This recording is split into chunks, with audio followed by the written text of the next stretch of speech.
Friday night enjoyers out there, all the night riders, all the special beings.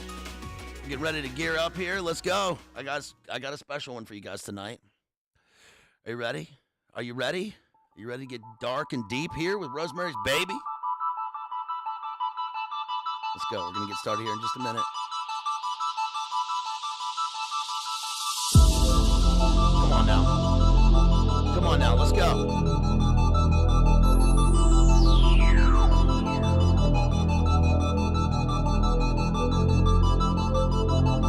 Spooky season. Festival of Fear. Spooktober. All right, high IQ book enjoyers.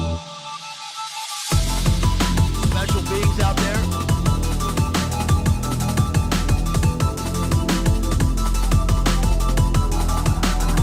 We're talking to you books tonight. Enjoy this Friday night. Jason right there. And Bush G. Thank you to Bush G for our music here. Gear it up. Let's go.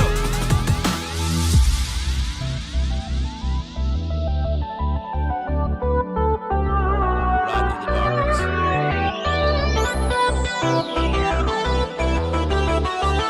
Dark autumn night. It's fall. Come on now.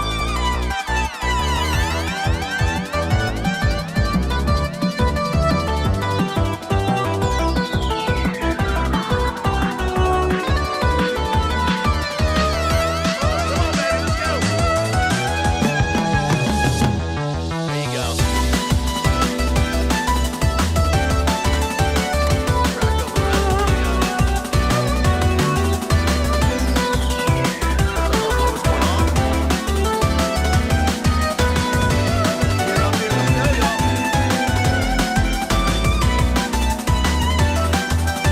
Got a little Rosemary tonight.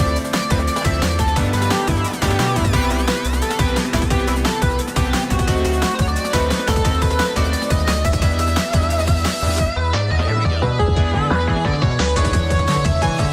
Shouts out to the Coachella out there.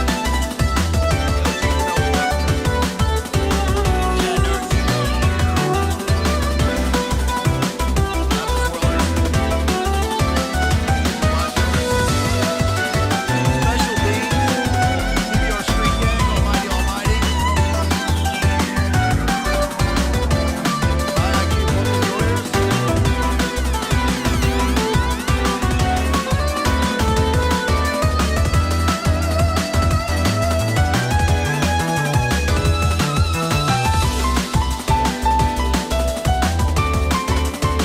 Out there.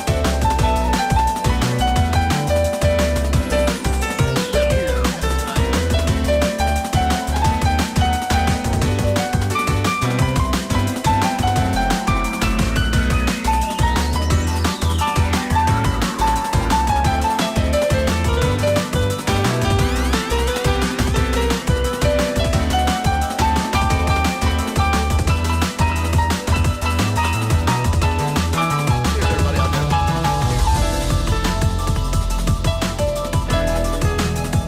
Let's go.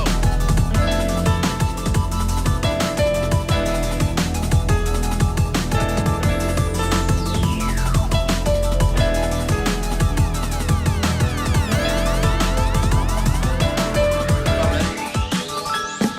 One more turn.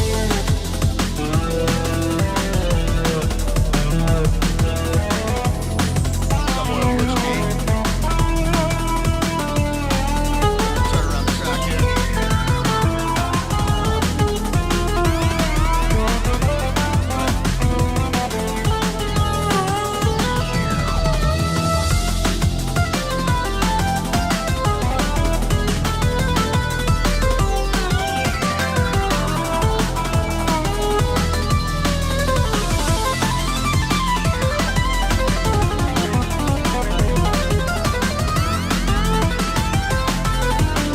Go ahead, smoke them like that, everybody.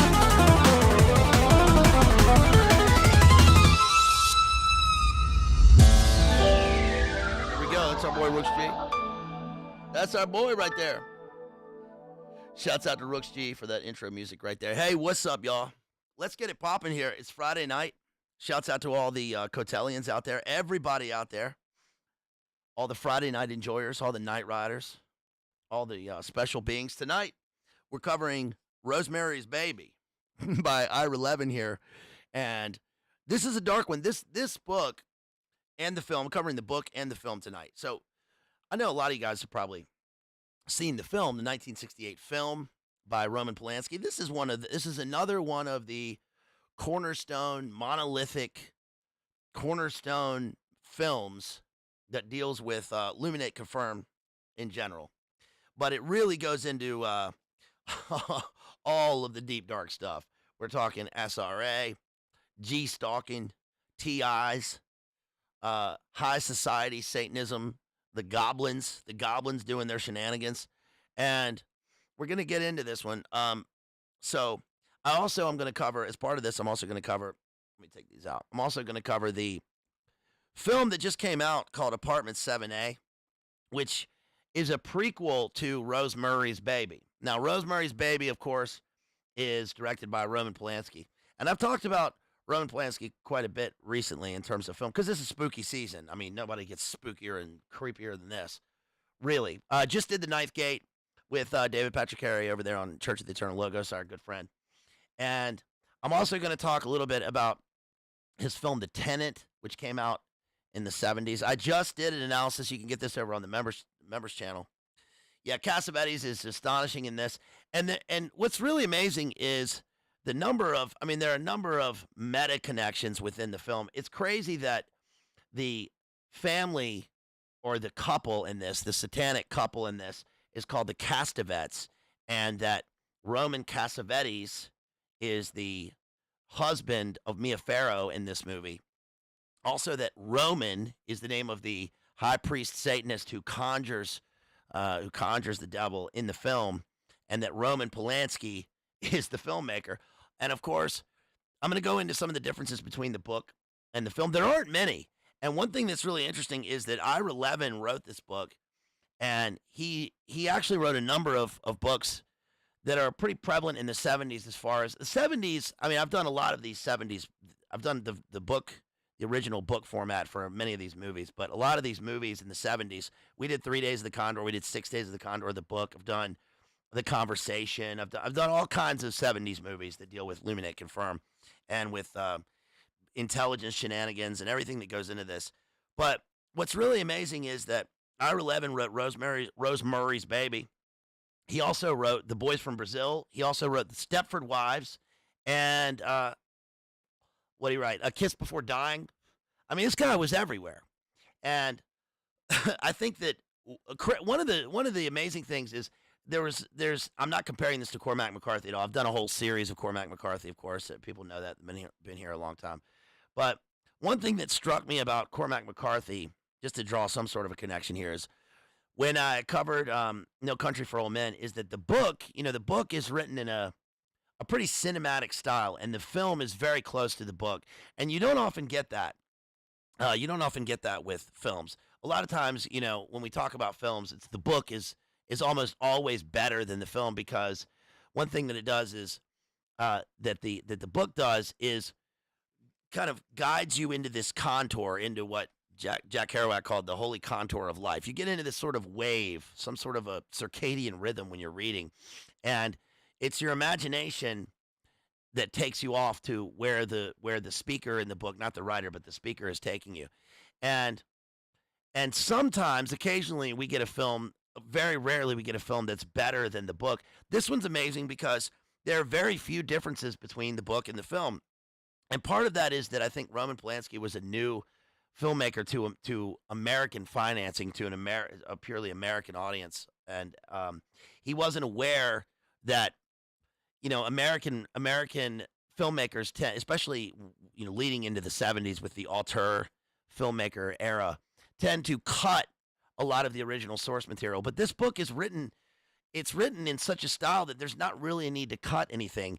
And a lot of the imagery and there's a lot of showing versus telling, which is always strong for art. And so that allows the filmmaker to take us through the passageways of the Bramford building in New York where this book takes place. Now, one thing that's really interesting about this is that it leads into a new era of horror. And Ira Levin is kind of the writer of Rosemary's Baby, and then Polanski really are at the forefront of this. And one thing that's really interesting to keep in mind is that even though the building is named the Bramford, which is obviously a nod to Bram Stoker, the film takes place. It's set in the Dakota building, but the Dakota building is mentioned in the book so it's not the Dakota, it's the Bramford. But of course, there is no Bramford, so Polanski set the movie in the Dakota, but called it the Bramford. So we get a kind of lineage for the horror setting that takes place right from the beginning. And the really crazy thing about this that is sort of goes by the wayside that you don't notice when you're watching this is that when you're watching the film or when you're reading the book is that we've taken in the 1960s and then into the 70s, we've taken horror from the Moors. And that's what David Morrell says. David Morrell wrote the introduction to this book. David Morrell wrote First Blood. We take horror from the Moors and from an exterior location into an enclosed setting so that the horrors of the everyday are what appeal to the reader or to the viewer. So instead of having these phantasmagorical settings where we have like the Yorkshire Moors or, an American Werewolf, where we have the Hound of the Baskervilles or the sort of outside locations that we had, especially at the advent of the early horror movies with Dracula. Or, of course, I did the Dracula stream about 2 years ago on Bram Stoker's Dracula and then the film and, of course, the book. So instead of outside locations that move in, we simply have a series of interior locations, and it becomes the laundry room or the bedroom or the living room or the drawing room that are fertile ground for horror. And that's really interesting. That's sort of interesting in a postmodern sense because now instead of our imagination running wild, we've truly gone from the Victorian era through the modern era into the postmodern era. It's almost like we just zoomed through the modern era, and now we're in total postmodernity with Rosemary's Baby. So if you don't remember what happens, here's a brief rundown of what happens. Basically, in a nutshell, look, I'm in a nutshell. How did I get in this nutshell? What movie is that from? What happens is we have a well-to-do proto-yuppie couple played by, in the film, John Cassavetes, who is a Greek actor. John Cassavetes actually is interesting because he was an anti-method actor. I don't know if you knew that. He comes off as a method actor, and he sort of plays a kind of Stella Adler actor studio, Lee Strasberg method actor in the film, who is fast forwarded into fame because of his association with their new neighbors. So he and Mia Farrow play this young couple, and they are looking for a place to live. They've already signed an agreement for a lease on a house. They're in New York, but they all of a sudden get a call from the showing agent to go and look at an apartment in the Bramford, and there's a long waiting list. Now, this mirrors, I'll get into this later, but this mirrors some of the things associated with the actual Dakota building because it's apparently very hard to get an apartment or to get anything in the Dakota building. The Dakota, you'll remember, is probably most infamous for the place where John Lennon was shot, right outside. This is was like December 7th, 1980. And yes, Robert, films require acting eyes. That's absolutely true, and I'm going to cover that because the eyes play a central role in this film, especially with Mia Farrow. So the two people in the couple they're young, they're newly married, they're newlyweds, and they get a showing at this apartment in the Bramford, and immediately when they walk in, we're introduced to some of the characters that we don't know yet, but we're already looking with suspicious eyes and suspicious minds, chucklehead, suspicious minds at some of the people that are showing us the apartment. The Bramford is a gigantic building. The Dakota is a gigantic building. It's a German. I think it's German. It looks like a French chateau. It's not. People kind of confuse it with the Chateau Marmont in L.A. The way it looks. The two look very similar, but it's a built in the late 19th century, and it is absolutely enormous. And it has an H-shaped courtyard in the middle. I lived in New York for a year, and it's right on Central Park West, and it's got a number of famous people who live in it, but it's very difficult to get a place in it. So anyway, they actually get a place in this building, and that also leads us into how did they get this? Were they being led into this from the very beginning, even before the story starts? So they are shown the apartment, and I'll try to make this brief about what happens in the film. They move in. They discover that they have some neighbors. The neighbors are a pair of old people, the Castavetes, and they own the apartment next door, and they're going to give it to this couple because they say that they never had children, and they like that they're newlyweds, and that Mia Farrow's character says that she is very fertile because she has lots of cousins and relatives that have lots of children, so they're going to have a baby. So they just give it to them, and they like that John Cassavetes' character is an actor, and that's right, German Renaissance style. So they're going to give them the place, and then they sign the lease. They never signed the lease on the old house. They just had an agreement. They decide to move in, and it's perfect for them. It's also perfect for the husband because the theater district is close by. He can walk to his auditions. He is living off residuals from a number of commercials, and he's only done a couple of parts. He jokes about being in Hamlet, but he was actually in a stage play called Luther, which is going to play a role later. Of course, the religious aspect of this is certainly going to play a role with this couple. And so they're living off his residuals from that. And basically, Mia Farrow is going to play the preparatory housewife. She stays indoors, and she designs the apartment. She's going to make it look nice.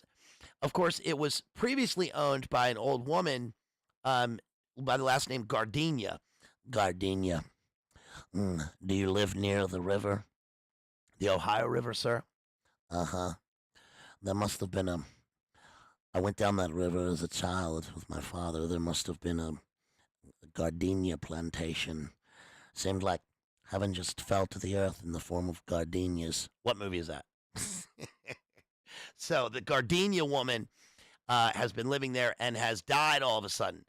Now we cut to the couple. They go meet with her sort of fill-in father figure, this guy by the name of Hutch. Hutch is an Englishman. He's a writer. And Hutch is a stand-in for not every audience member and not every reader, but more like for us when we read it, because he's got a discerning mind, and he also seems to be based in a number of ways.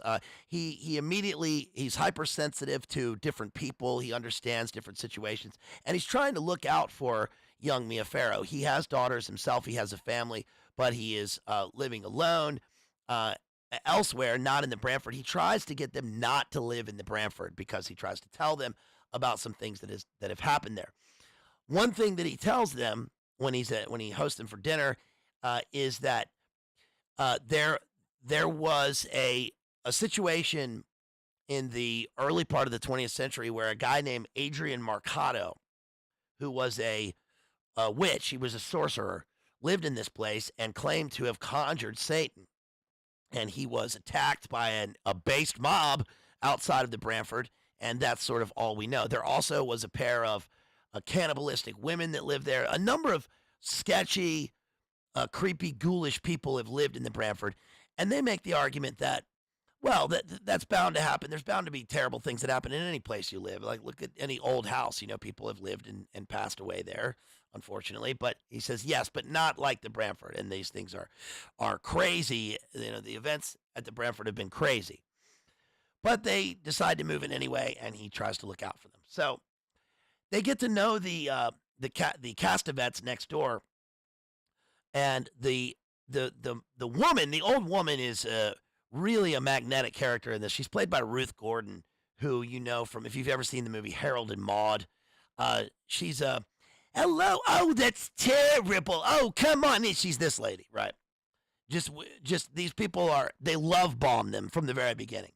And she won the Best Supporting Actress role for this film. It's really a great role, actually. But so then what happens is they get sucked into this, and they go to dinner with them, and they, they've been given this apartment, they've been given something, and eventually what happens is that uh, there's a scene where they're having dinner. They bring over some moose for their private dinner. The two together are trying to have a baby, and there's this particular scene that I'm going to come back to. But the next morning, Mia Farrow has dissociated, and we don't know what's happened, but she thinks that she's had a very bad dream, and we hear chanting, we hear things, and her husband becomes increasingly more distant, but he starts to get roles. He gets a role as an actor because the guy that he was up for a role against suddenly went blind,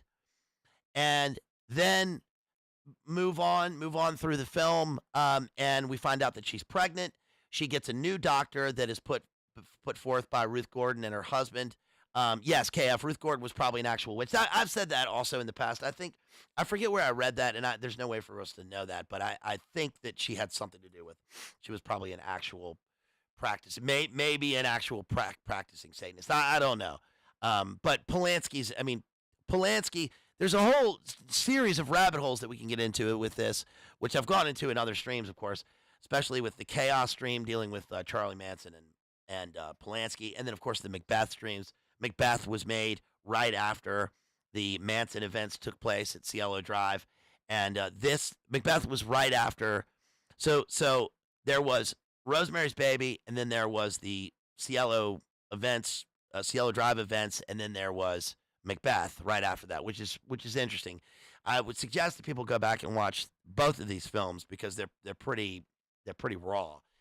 So then what happens is we find out she's pregnant, and instead of her doctor, played by Charles Grodin, she's put onto the doctor of the elites. He's the baby doctor for the elites, and his name is Abe Saperstein. Most sinister name I can think of for the elite baby doctor. He's a gigantic man who looks extremely Freudian in the movie. He's very well cast, and he is going to, he's taking care of all of her needs. But, of course, in the meantime, Mia Farrow has met with one of her neighbors in the laundry room downstairs. I'm going to come back to all these scenes. She met with her neighbor downstairs, a lady by the name of D'Onofrio, who plays the protagonist in the new movie Apartment 7A. And she says, oh, I've got this charm. She wears a charm, a talisman on her necklace, and it's got this tannis root in it. The tannis root smells, it stinks. And then the woman next door, Ruth Gordon, and her friend, Laura Louise, give Mia Farrow one of these.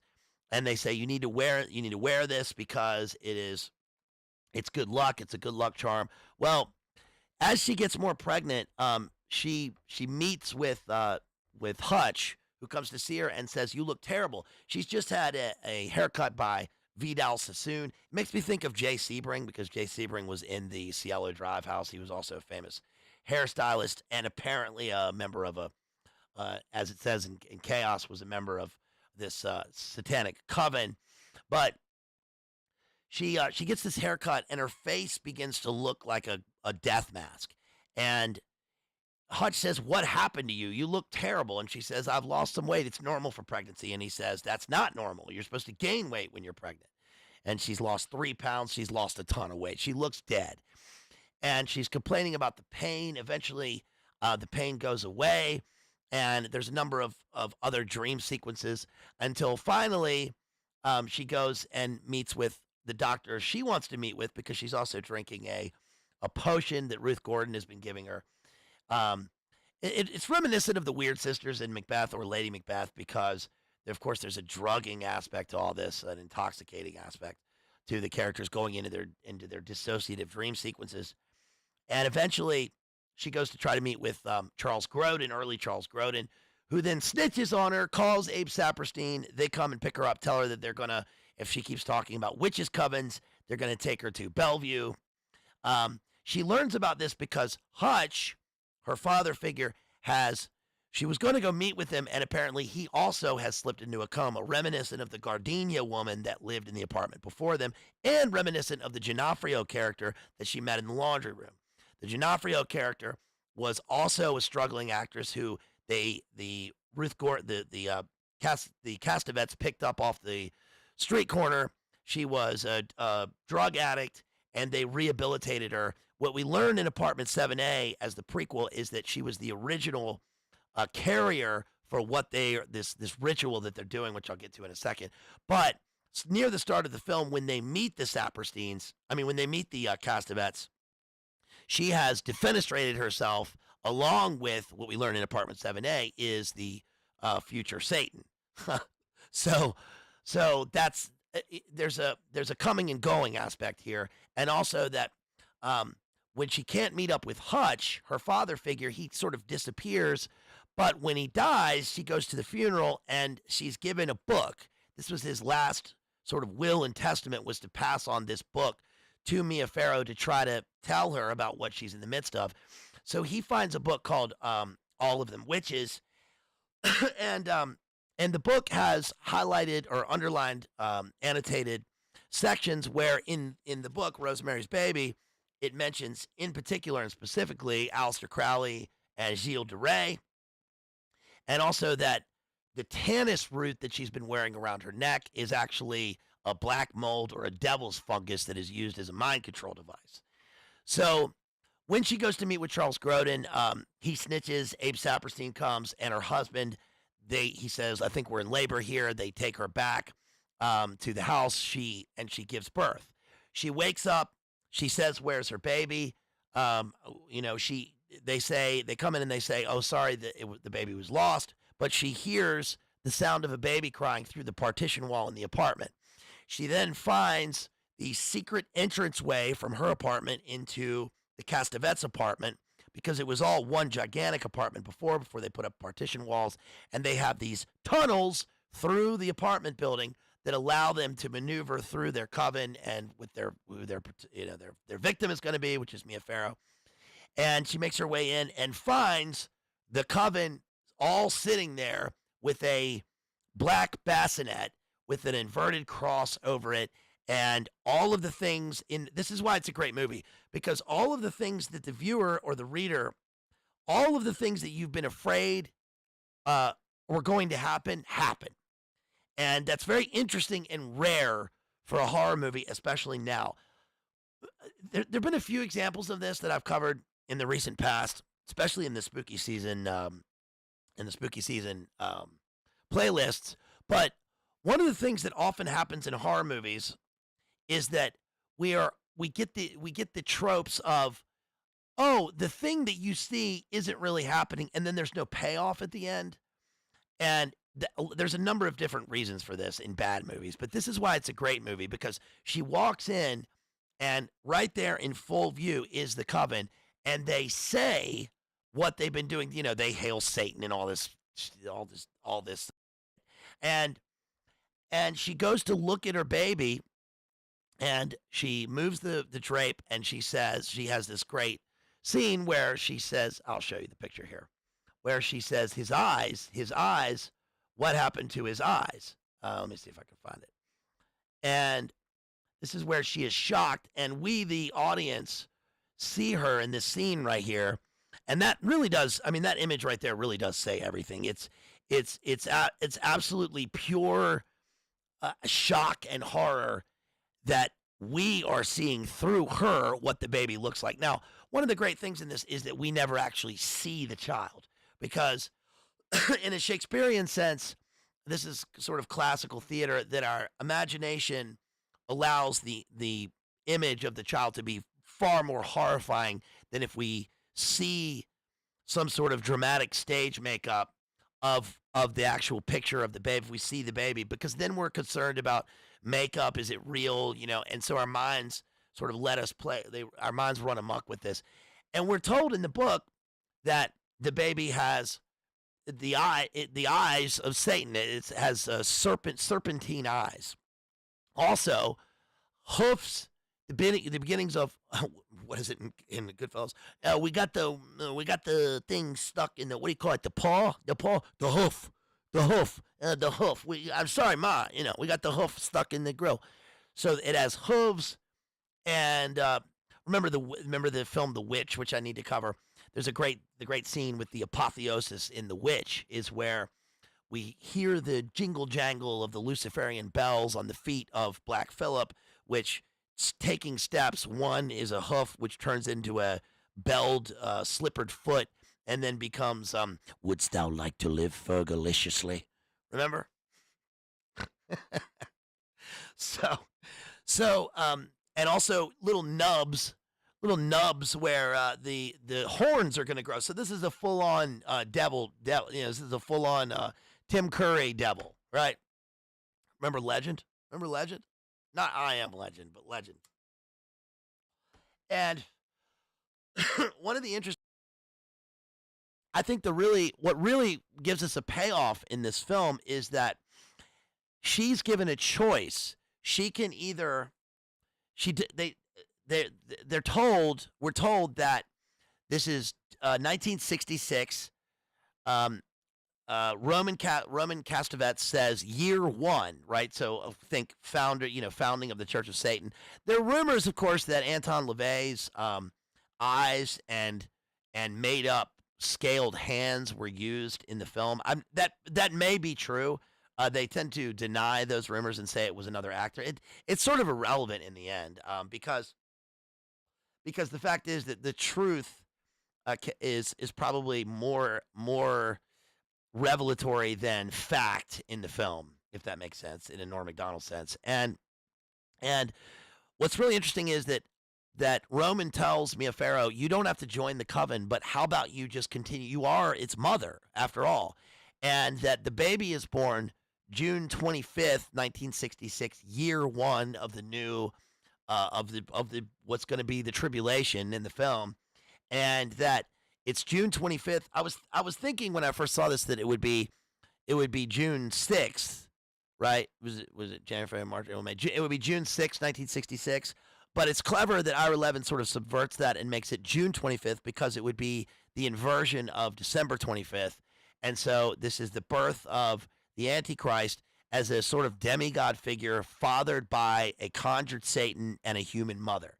And what's also amazing is that it's sort of antithetical to what you would think. It's not a virginal mother. It's actually a married woman that has to be used in the ritual, which is what Ruth Gordon makes clear over the course of the book. And so what's really amazing in this, though, is that she stays on to mother her son because she says she considers doing what Genofrio did and defenestrating herself with the child, but she doesn't do that because she says, after all, this is still half human. So that leads me to think, well, humans are created in the image of God. The theology of a conjured Satan creating a half human devil child in this is interesting, but what really makes the movie is that she stays on. She doesn't have she doesn't go crazy. She doesn't jump out and end the movie in some sort of, you would figure that Hollywood would probably take that with a full-on bookend and say, okay, all is well now at the end, but they don't do that. She stays on to mother the child because her thought is, well, it's still her child, so she's going to give the child love, which I think really makes the film interesting, but also really plays into the aspects of what this satanic coven wants to accomplish in this. So it's what's left to our imagination is everything after. But what we see in this is that Mia Farrow, who, by the way, it is a subversion, but what happens in this is that Mia Farrow, who in the film is a non-practicing Christian, she's a Catholic in the movie, which provides another motif that I'm going to get into. But the Pope is visiting in 1966. The Pope appears in her dreams. She's non-practicing. She has these conversations with the Castavetes. The first conversation she has with them over dinner is about how she is not satisfied with organized religion, and it gets into the typical conversation of the upper crust, West Central Park elites, right? This is the same building where, what's his name, Bernstein. I covered Bernstein and the Radical Chic and Mau Mauing the Flatcatchers, the Tom Wolfe book, and also I covered the recent Bernstein movie Maestro on the members channel. But it's the same. This is the same location where the literati, the glitterati, the upper crust, um, intelligence slash George Plimpton was at these parties. George Plimpton, Paris Review, also CIA, where these people would were located, and it's interesting that after all that, that this is sort of left up to the imagination what comes after, and that they are purposeful in their, and they come, what comes to fruition is their entire plan for which really does involve it, unlike many other movies. I mean, this is a great illustration of the realities, at least in film and in literature, of the way that love bombing and gang stalking and SRA, all these things work, and that at the end she does find her religion again, because she prays actually for the first time at the end of the film. She prays, and she prays for the life of her child, and she says, please God, just please take care of this, take care of my child, because at that point she's not aware that the child is the Antichrist yet. So so that's what happens in the book. It's really a wonderful book. I'm going to take you through some of the interesting passages in this book, because all sorts of characters are brought out, and the book is really, again, written in a very cinematic style. Of course, the two characters are named Rosemary and Guy Woodhouse. So, what's in a name, right? A rose by any other name would smell sweet. Well, that's a lie within Shakespeare. He makes that the case that in Romeo and Juliet that that there's a lie for the purposes of two young people lying to each other, because the name is important in this. And Woodhouse makes me think that you have a young mother and father who are trying to get pregnant. They're sort of wandering their way through the world, and they end up in a place with a manger. Of course, it's subverted in this, and that Guy, I was thinking, why Guy? Why is his name Guy? I don't think that he's an everyman. It's not showing that the husband, Guy Woodhouse, who is the actor played by John Cassavetes, I don't think that it's saying that any man can become a servant of Satan in the sense that he does in the movie. I think that it's saying that anyone can be elevated from being kind of a schlub actor to someone famous. His whole role in this is for fame. He says, I have to go off and get famous now. He says at one point, think of next year, we'll be living in the beautiful hills of Beverly. He just wants to get famous, and he becomes increasingly more distant as the film goes on. This is a great role for him, because at the beginning of the movie, John Cassavetes, Guy Woodhouse, is a typical prep. He's a preppy looking, what in the 80s would be called a yuppie, young struggling actor in New York, and he looks very Kennedy-esque. That's going to play a role because Mia Farrow, Rosemary, is going to have her first dream, her dissociative dream sequence, when she's being R-worded by the devil, literally in the film, in the ritual. She dissociates and hears voices through her dreams of her neighbors, and she at one point sees John F. Kennedy, and she's on a boat. She asks if Hutch can come onto the ship, and he's got all these, they look like blueprints. And this is the point in the movie where, you remember this point in the movie where he says, there's a typhoon that's killed 55 people. So what I think is happening there is that, and it's not stated in the book, but I think that when she sees in her dissociative sequence, she's dreaming, and in real life, she's going through the thelemic ritual next door where they've conjured up Satan. What's his name? The husband, what's his name? Roman. Roman is wearing a black satin gown, like in the Ninth Gate, and he is painting sigils on her body. She's being tied down on a bed, and he is calling I think that when she hears typhoon, I think she's probably hearing typhon. So yeah, exactly, Token. I think they're doing a ritual for the conjuring of one of the beasts of the abyss, because then we see this storm rise up, and that's at the moment where they've raised up this demon to R-word her. She also sees a number of other things, like she sees the burning church when she's walking past, which is an image that Polanski repeats a lot on his films. Remember in The Ninth Gate, I mean, that's one of the most abrasive images in The Ninth Gate is we see these burning chateaus and castles. In this one, it's a literal church. We're told at the beginning of the book that actually the church owns the entire building, and that in apartment 7A, they go into an underground, a subterranean anti-church. It's a satanic temple with a slab with the images of the burning church and paintings. There's also a Goya. It looks like a Goya painting that they walk past, and there's Adrian Marcato up above the mantelpiece. Now, what we also learned from Hutch, I know I'm going pretty fast here, but what we learned from Hutch also is that there's an anagram. He says the name is an anagram. She tries to figure out what's the anagram. Is it the Castavetes? Is it what is it? And so she learns that Roman Mercado Adrian Mercado is actually the father of Roman Castavetes. So he's changed his name. Am I getting that right? Hold on. I got to think. I'll get to it in a second.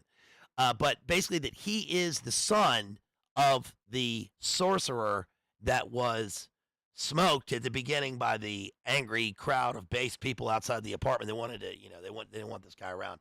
And so what happens here is that we learn that this is SRA. It's in his family line. He's a Glaswegian. It's sort of I took this as sort of a connection to a kind of Plymouth Brethren. There's like a Plymouth Brethren. I mean, I know Plymouth Brethren are not in Glasgow. It was at where was Crowley raised? What was the name of the town where Crowley was raised? I forget. But it's in England. It's the Plymouth Brethren, which Crowley comes from. We get Adrian Marcato, who comes over and he founds this cult, which the people on the floor are part of. Not everyone in the whole building, but that their floor is part of it, and they have an international group. So there's a Japanese guy in there. There's a guy from Greece. Yeah, Plymouth Rock. We didn't land on Plymouth Rock. Plymouth Rock landed on us. Also, Rosemary. I mean, you think Rosemary, and herbs. Rosemary's mentioned by Shakespeare a number of times, and also she's the rose of the world. We think a sort of Rosicrucian sense where she's going to flower forth with this cult, and that it's a combination with Mary because she is an inverted Mary within the structure of the story. She's also given this. She's so tiny in the movie. I mean, when she gets this Vidal Sassoon, sort of a pixie haircut, she's very doll baby like in the film. And one really wild thing is that that I really thought of when I was watching this new film. So the movie Apartment 7A is the prequel to this, and it's got Diane Wiest as the Ruth Gordon character. And I like Diane Wiest. I've always liked her. I like her in Lost Boys and Footloose. I've always really liked her. She's basically playing Ruth Gordon, who's playing what's her name, Castavetes. And so they are hiring the girl. They basically pick up the girl who plays the lead in Ozark. And one of the things I didn't like, that one of the changes is that in the book here in Rosemary's Baby, we learned that this girl, Lisa Giannaffrio, who reminds me of Stephanie Germanotta. I don't know. It just makes me think of a Lady Gaga character. She's an artist. I mean, she's a stage actress, and she breaks her foot. It also brings to mind Black Swan. I covered Black Swan with Chase Haggard. You remember that stream? We did the Doomed Artist stream. She breaks her foot in an audition, and then she will do anything for fame until she's picked up. In the book, she becomes a dope addict. She becomes a heroin addict, and she is headed for either, quote, jail or death. And she is brought out of the gutter and raised up by the cult where she's going to mother this demon baby. Until finally, at the end of that film, she accepts it as she does a fake acceptance and then defenestrates herself, and that's the end. And that provides a way into Rosemary's Baby. Here's my criticism of Apartment 7A, because I don't have much to say about it other than this. I think that whenever you do films, whenever we see films that are derivative of another film purposefully, I mean, it's derived from the other film, it's supposed to be a prequel, and we take something that is a kind of a cultural signpost, something that's totally ingrained in our psyche as far as Illuminate confirmed movies, horror movies. Well, you have to be careful about how you revere the film. And there's a line between a reverence for a film as a viewer and a reverence as a filmmaker. And so what ends up happening is that there is too much made of, oh, this is the scene where instead of just telling the story of what's going to happen, because it could have been completely separate and we could have found our way into Rosemary's Baby through this. And here's my big criticism. I think you should pay attention to this, because this might be, I'm sure a lot of you guys have noticed this. My big criticism is this, that when you watch Apartment 7A, you notice that, at least I noticed that, the art direction and the set design is missing something. It's slightly off. And this isn't for an artistic reason. This isn't purposeful. It's missing something. And what it's missing is that the entire thing is set, almost the entire thing is set in the world as if it's the Castavetes version of the world, but it's slightly off because it's too wood-grained and too green and too psychiatric looking. So when you look at their apartment in the Brantford building, which is the Dakota building in Rosemary's Baby, you notice that one of the reasons that the movie works is because there's a counterpoint. There's a juxtaposition between the Woodhouse apartment, which is Mia Farrow's apartment, Rosemary's apartment, and the Castavetes apartment. Her apartment is young and fresh and pastel, and it's full of yellows and blues, and it almost psychologically it prepares you for the birth of a child that you're looking for throughout the movie. Yes, it does. Yeah, Token. Yeah, Kinsey is mentioned, and Kinsey is mentioned in the book. Yeah. Creepy. Yes. And so, just look at this one picture. The picture that I showed you before, right here. Even in this picture, the reason that this is a horrific image is because of her eyes. Our eyes are drawn to her eyes. But notice some of the things here. She has unpainted fingernails. She's semi-plain looking, but she's soft. The way that the film stock works on her face is it's soft. She has a pixie cut blonde hair.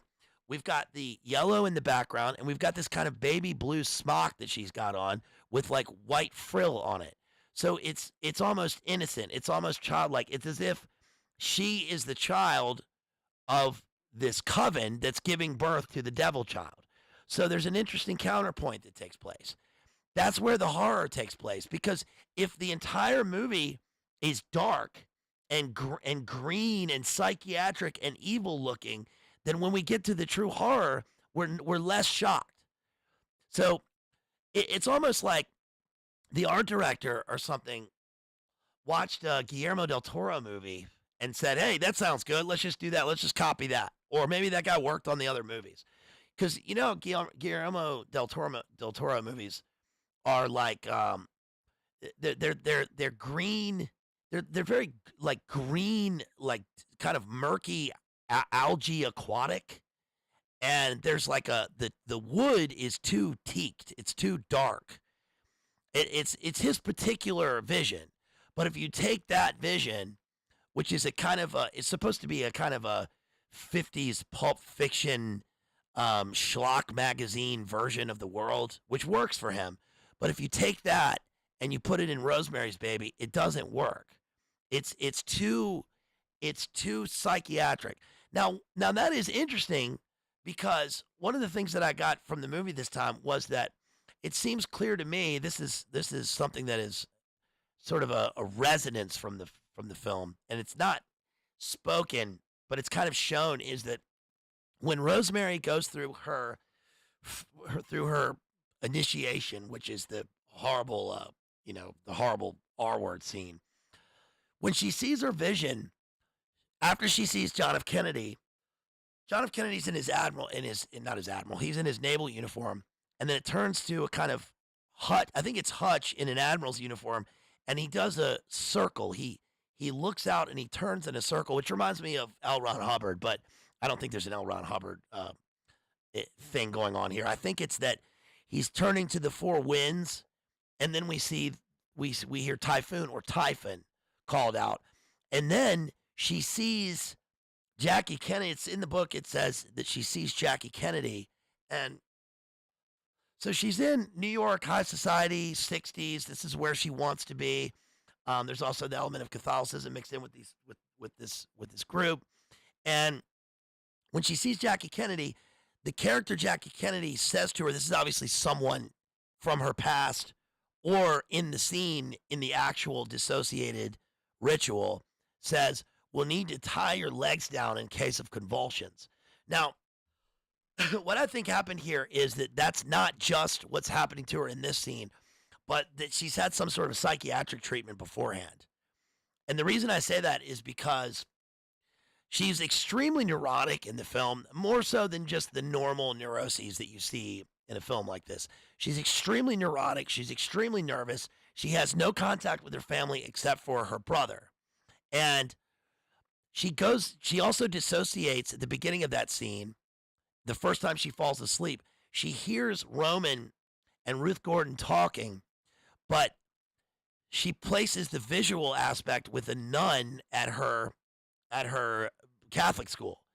And she says, it's my fault they had to wall up the windows, as if she's being enclosed in this location and she's being punished. It makes me think that she has been primed for this, not just in the film. She didn't just show up for the film in the life of the film and become the victim of this initiation.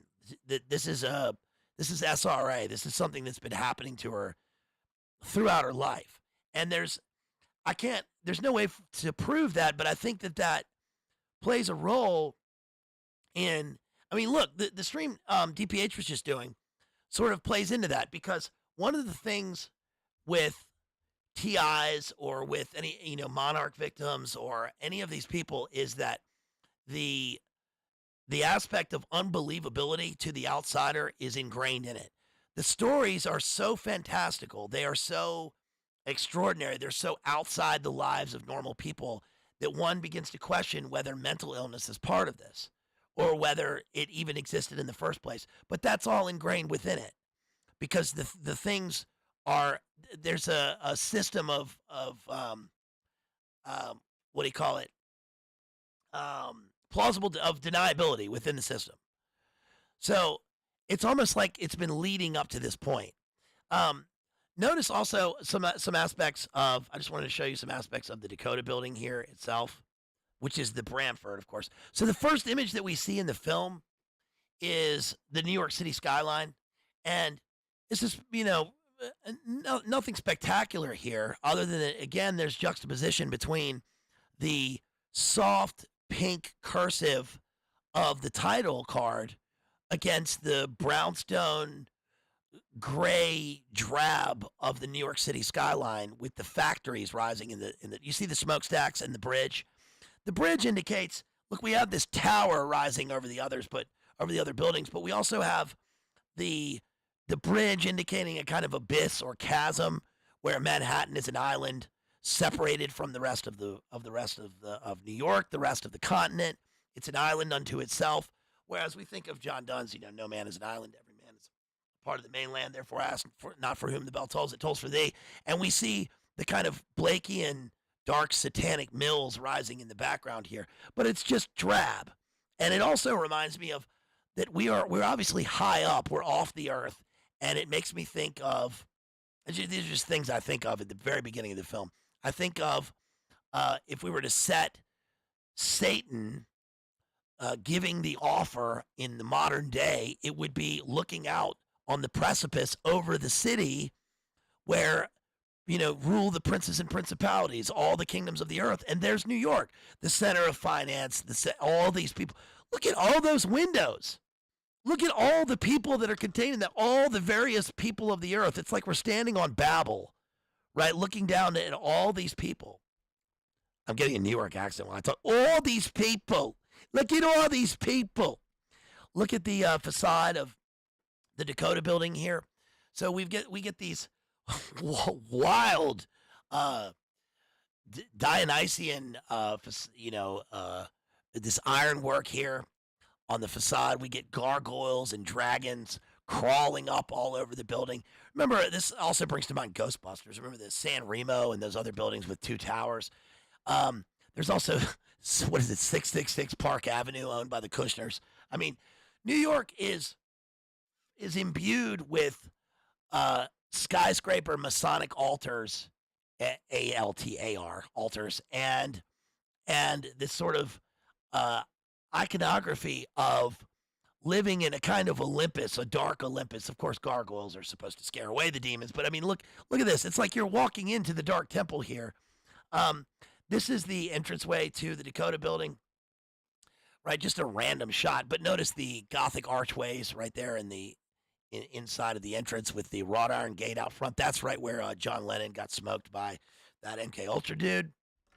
And just high facades. It's an incredible looking building. It looks impossible. It looks like an MC Escher building. It's almost impossible to imagine that this building could exist, but it does.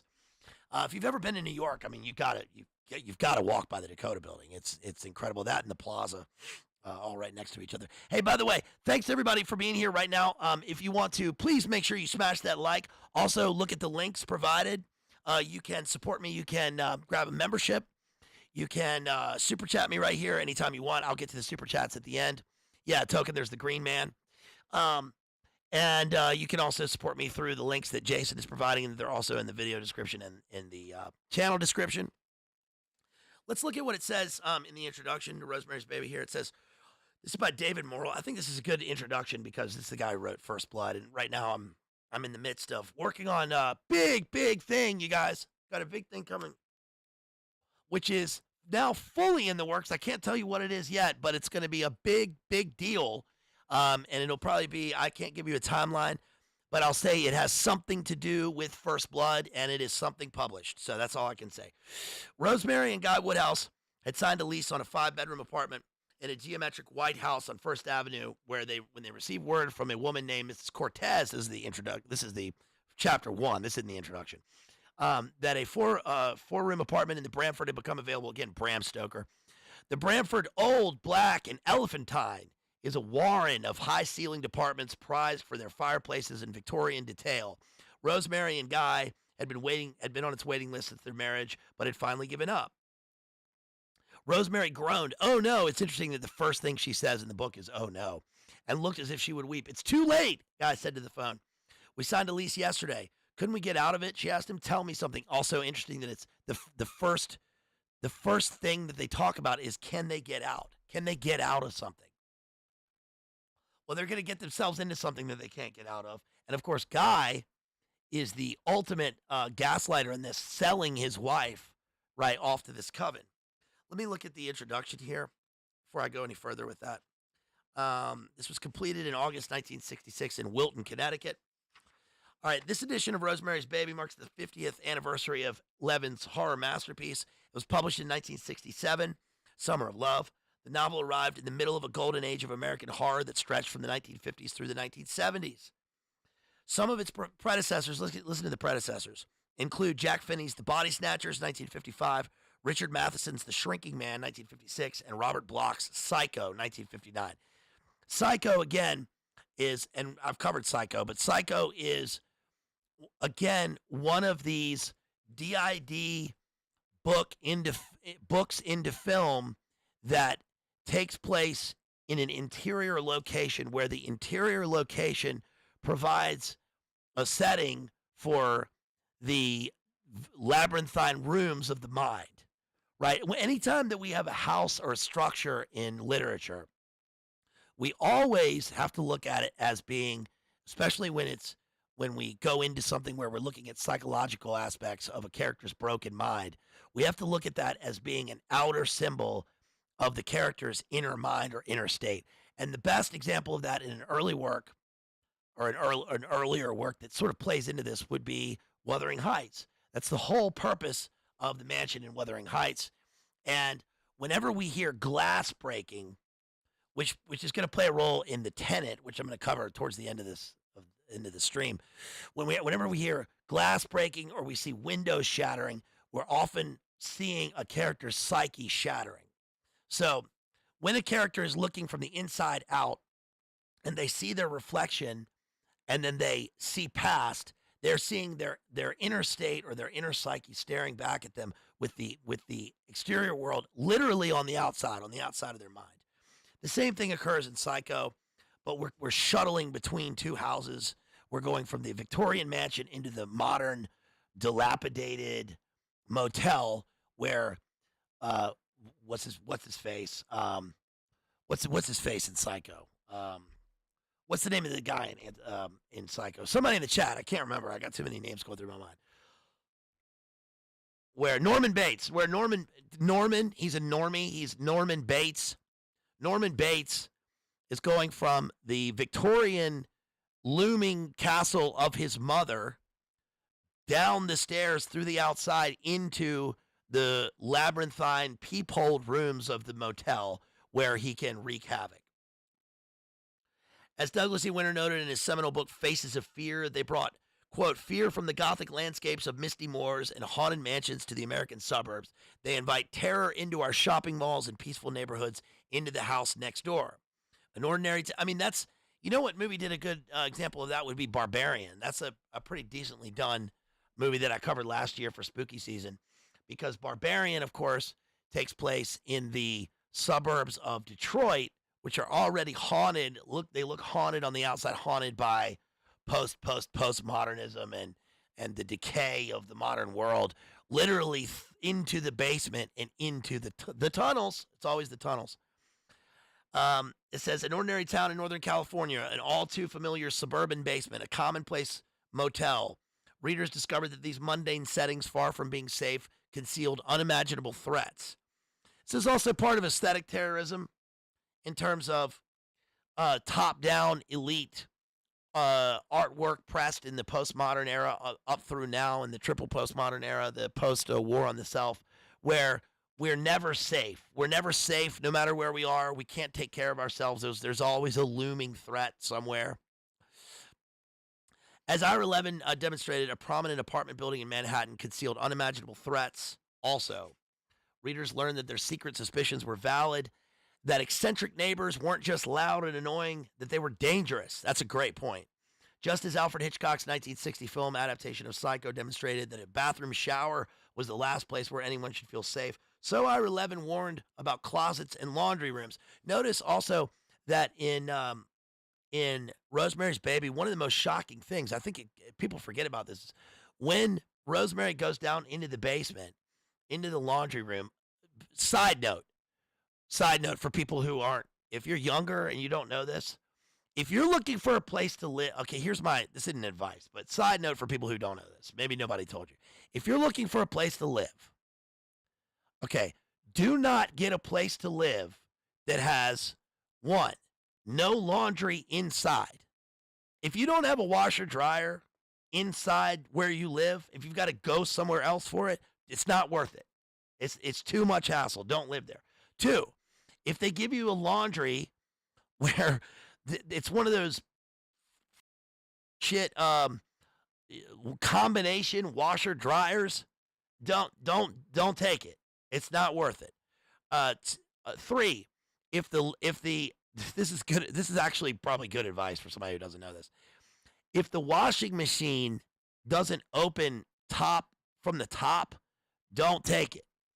You can't have a washing machine with the door that opens out from the side. It has to open from the top because of the mold, because it has to dry upwards into the air. It can't be. It'll just get too moldy. It's too much. It's not worth it to live in a place where you have to leave your location to do laundry. Right? Come on. Oh, another thing. Yeah. If you like in the tenant, if you're gonna live somewhere, if you're younger and you're gonna live in an apartment building where there's like a bathroom hallway, absolutely don't live there. You got to have a bathroom in your own place. I mean, they rarely have that nowadays. You don't need a dishwasher, but all the other things. I mean, that's crazy. You just wouldn't do that, right? Maybe you can make it work. I don't know, but I've never seen that work. It's just too much of a hassle. Like when I lived in New York, I had to go from the 5th floor walk up on East 11th Street all the way downstairs, all the way across the street to the laundromat across the street. That's just, no, absolutely not. I would never do that now. You put up with a lot of things when you're younger, but let's see. It says Levin is a miracle of sorts. He published only 7 novels, which span genres as different as mystery, science fiction, horror, international thriller, and techno thriller. That's kind of reminiscent of Poe, because Poe invented about 7 different genres of. Poe invented the detective story, right, with the murders in the Rue Morgue. These are the titles: The Kiss Before Dying, Rosemary's Baby, This Perfect Day, Stepford Wives, Boys from Brazil, Sliver. Remember Sliver? Remember Sliver with Sharon Stone? Follow up to Basic Instinct. And Son of Rosemary. That one didn't do well. Let's see. Stepford Wives, of course, is a novel about country club wives turned into robots, acquired the distinction of becoming a common expression in English, synonymous with mindless and submissive. Let's see. The novel's initial tone reads like a case history, comparable to the historical details that support the plot. Rosemary and Guy Woodhouse had signed a lease on a 5-room apartment in a geometric White House on First Avenue when they received word from a woman named Miss Cortez that a 4-room apartment in the Branford had become available. Hardly the way we expect a horror novel to begin. The matter-of-fact tone continues as Rosemary and Guy discuss how to break their lease and move to the Branford. Guy, a stage actor, looks in a mirror and discovers to his dismay that he has a pimple. He ran an electric razor back and forth across his upper lip, looking into his eyes, which were brown and large. Rosemary stepped into a yellow dress and squirmed the zipper up the back. Great verb. They were in one room that had been Guy's bachelor apartment. It had posters of Paris and Verona, a large daybed, so Romeo and Juliet, a daybed, and a Pullman kitchen. It was Tuesday, the 3rd of August. Also Paris. Paris makes you think of Paris and the love affair with Helen of Troy. As an author, I'm stunned, he says. Brown eyes, a yellow dress, posters of Paris and Verona, the date. This feels real. And tucked into the middle, feeling like more kitchen sink realism, is the detail about the pimple. But note how Guy remarks about it. Christ, a pimple. At strategic points throughout the novel, similar religious expletives are used a lot. Like, for instance, when Guy learns that he's gotten the part because the other guy who had been given the part has gone blind. All of a sudden, he woke up and he was blind. They learn this because Rosemary learns through the book, All of Them Witches, that Hutch gives her, that when the coven can unite their will and aim their will at a victim, they can physically hurt someone. They can blind them. They can make them deaf. And that's what they've done this in a way to D'Onofrio, but they do this to Hutch, and they probably did this to Mrs. Gardenia, who lived in the apartment before them. Notice that when they move into the apartment, the guy showing them the apartment says, "And what's this? Oh, this Lord Secretary wasn't here before. What's this? Well, I have full authority here," right? And then Guy later makes fun of him. Guy makes fun of him doing these hand signs, right? Which is, hang loose, but it's clear that it's a foreshadowing of a kind of devil horn that he's making here. And he says, "Oh, I can move the apartment. I can move the secretary." One thing I noticed in this scene was that when they're first looking at the apartment, there's the large, what looks like a Chippendale, it's called a secretary. It's a large piece of furniture.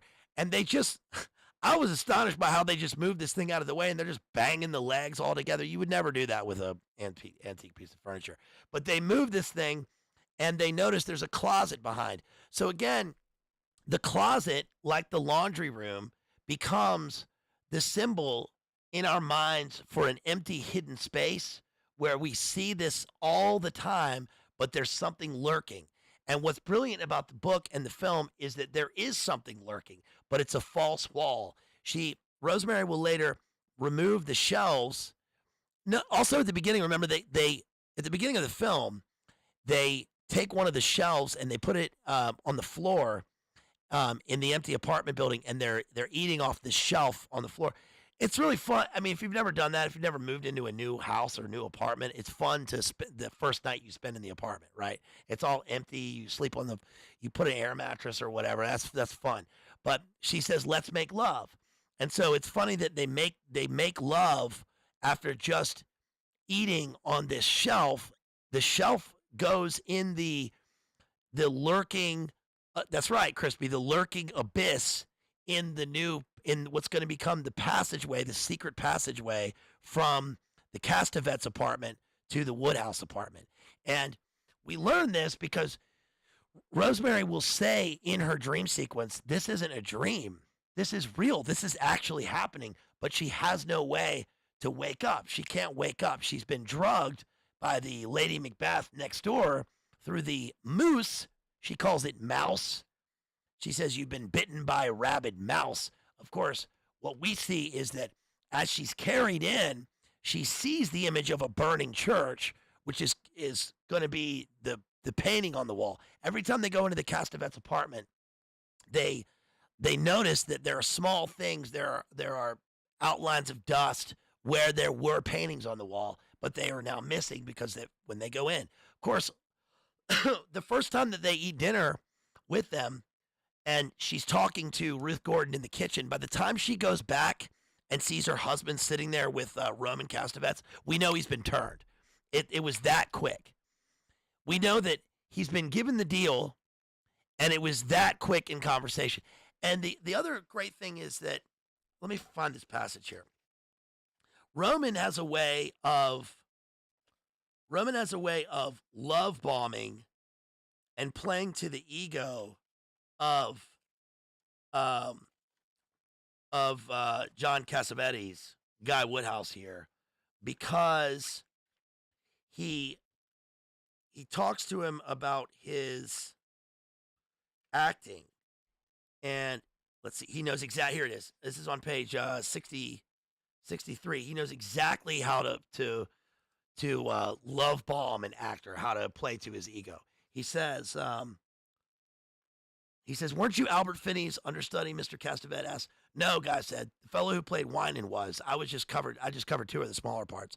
That's strange, Mr. Castavetes said. I was quite certain that you were his understudy. I remember being struck by a gesture you made and checking in the program to see who you were, and I could swear you were listed as Finney's understudy. What gesture do you mean? Guy asked. I'm not sure now. A movement of your... Oh, I used to do a thing with my arms when Luther had the fit, a sort of involuntary thing. Exactly, Mr. Castavetes said. That's just what I meant. It had a wonderful authenticity to it. In contrast, may I say, to everything Mr. Finney was doing. Oh, come on now, Guy said. I thought his performance was considerably overrated. I'd be most curious to see what you would have done with the part. Laughing, Guy said, that makes two of us, and cast a high-eyed glance at Rosemary. She smiled back, pleased that Guy was pleased. There would be no reproofs from him now for an evening wasted talking with Ma and Pa Settle. No kettle. My father was a theatrical producer, Mr. Castavetes said, and my early years were spent in the company of such people as Mrs. Fisk and Forrest Robertson, Otis Skinner, and Majeska. I tend, therefore, to look for something more than mere competence in actors. You have a most interesting inner quality, Guy. It appears in your television work, too, and it should carry you very far indeed, provided, of course, that you get those initial breaks upon which even the greatest actors are to some degree dependent. Are you preparing for a show now? Do you see how he did that? All it took was for him to notice one particular thing about the inner quality of his acting in a show. And this is why Guy is just a struggling actor in New York. He did a commercial. He's made some money. He's done okay, but he's trying to get theater work. And it took this one guy to notice something about him. And of course, the guy's connections, and everybody's in the cult, right? So that's how he gets him. And then when she comes back out of the kitchen and sees them talking, he's already gotten. Let's talk about Adrian Marcato here in the anagram. Let's see. This says, let's see. I wrote Adrian Marcato, anagram, Al Crowleyan figure or Eliphas Levi. The Dakota is the high society types. CF Diary of a Drug Fiend. Okay, this is Hutch talking about the Branford. Let's see. So Hutch jokes. He says, "I was tempted to say that you were drug addicts or litter bugs or something equally repellent to managers or apartment houses." They asked why. "I don't know whether you know it or not," he said. But the Branford. So Hutch wrote their recommendation, their character reference to get into the Branford.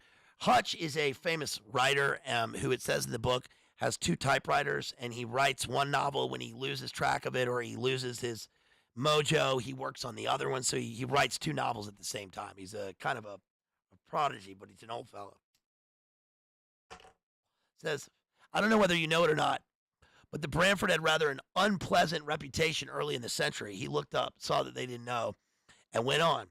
"He had a broad, shiny face, blue eyes that darted enthusiastically, and a few strands of wetted down black hair combed crossways on his scalp." We like Hutch, by the way. "Along with the Isadora Duncan and Theodore Dreisers," he said, "the Branford has housed a considerable number of less attractive personages. It's where the Trench sisters performed their little dietary experiments and where Keith Kennedy held his parties," Kennedy being a foreshadowing of what she's going to see in her dreams later. "Adrian Marcato lived there too, and so did Pearl Ames." "Who were the Trench sisters?" Guy asked, and Rosemary asked, "Who was Adrian Marcato?" "The Trench sisters," Hutch said, "were 2 proper Victorian ladies who were occasional cannibals. They cooked and ate several KIDS, including a niece." "Lovely," Guy said. It's interesting that his lovely works both ways. At this point, he's not turned, but he will be. Hutch turned to Rosemary. I forgot to mention earlier, I was on a roll with that, but when he found out that when Guy found out that he'd gotten his acting role instead of the guy who originally got it, his response was, "Hell of a way to get a role." So it's a kind of a double entendre there. Hutch turned to Rosemary. "Adrian Marcato practiced witchcraft. He made quite a splash in the 1890s by announcing that he had succeeded in conjuring up the living Satan. He showed off a handful of hair and some claw parings, and apparently people believed him, enough of them at least to form a mob that attacked and nearly killed him in the Branford lobby." "You're joking," Rosemary said. "I'm quite serious." A few years later, the Keith Kennedy business began, and by the 20s, the house was half empty. Guy said, "I knew about Keith Kennedy and about Pearl Ames, but I didn't know Adrian Marcato lived there." "And those sisters," Rosemary said with a shudder. "It was only World War II and the housing shortage that filled up the place again, and now it's acquired a bit of grand old apartment house prestige, but in the 20s, it was called Black Branford, and sensible people stayed away. The melon is for the lady, isn't it, Rosemary?" So then he feeds them. And then one thing that's interesting is when he says here, Guy says, "You're pulling my leg," and he pulls out a leg of lamb from the oven.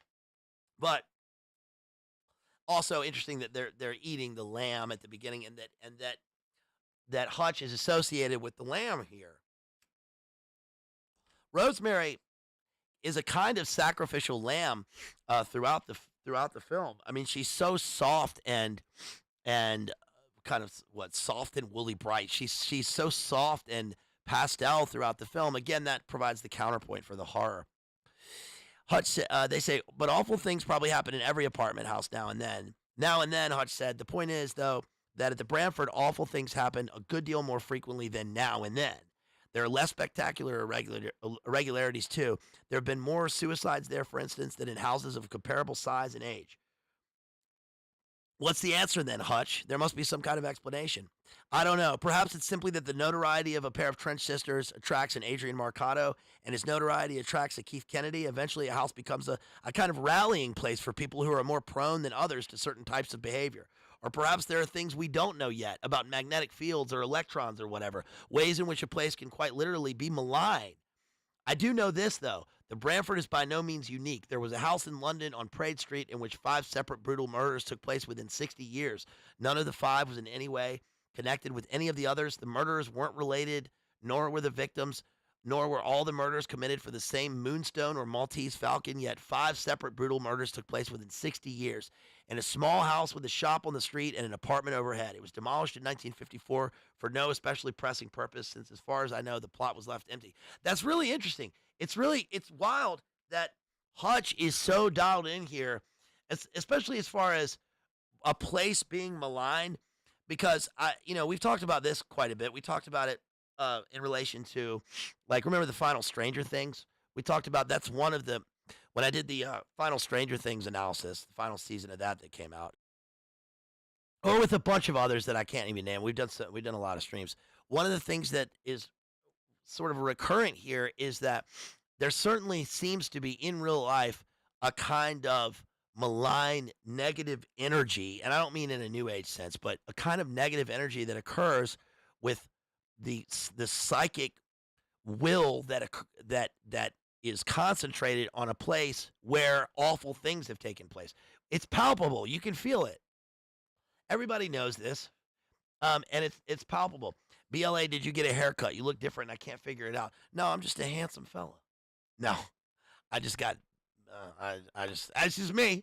But thank you for noticing, though, Maddie. I really appreciate it. It's just me. It's my new wig. Super fun to walk around in a wig. No, that's in the Tenet. That's in the Polanski movie, The Tenet, that I'm going to cover. By the way, that's a line from American Dad. I'm not wearing a wig. that's from Roger in American Dad. No, I just got bad head. Yeah. See. So, he says maybe there are good houses too. Houses where people keep falling in love and getting married and having babies and becoming stars. Probably there are. Only no one has heard of them. It's the stinkers that get the publicity, right? That reminds me of what's the line in Julius Caesar? Let's see. The evil that men do lives after them. The good is often interred with their bones. So let it be with Caesar, right? It's the same sort of thing, but with a physical location.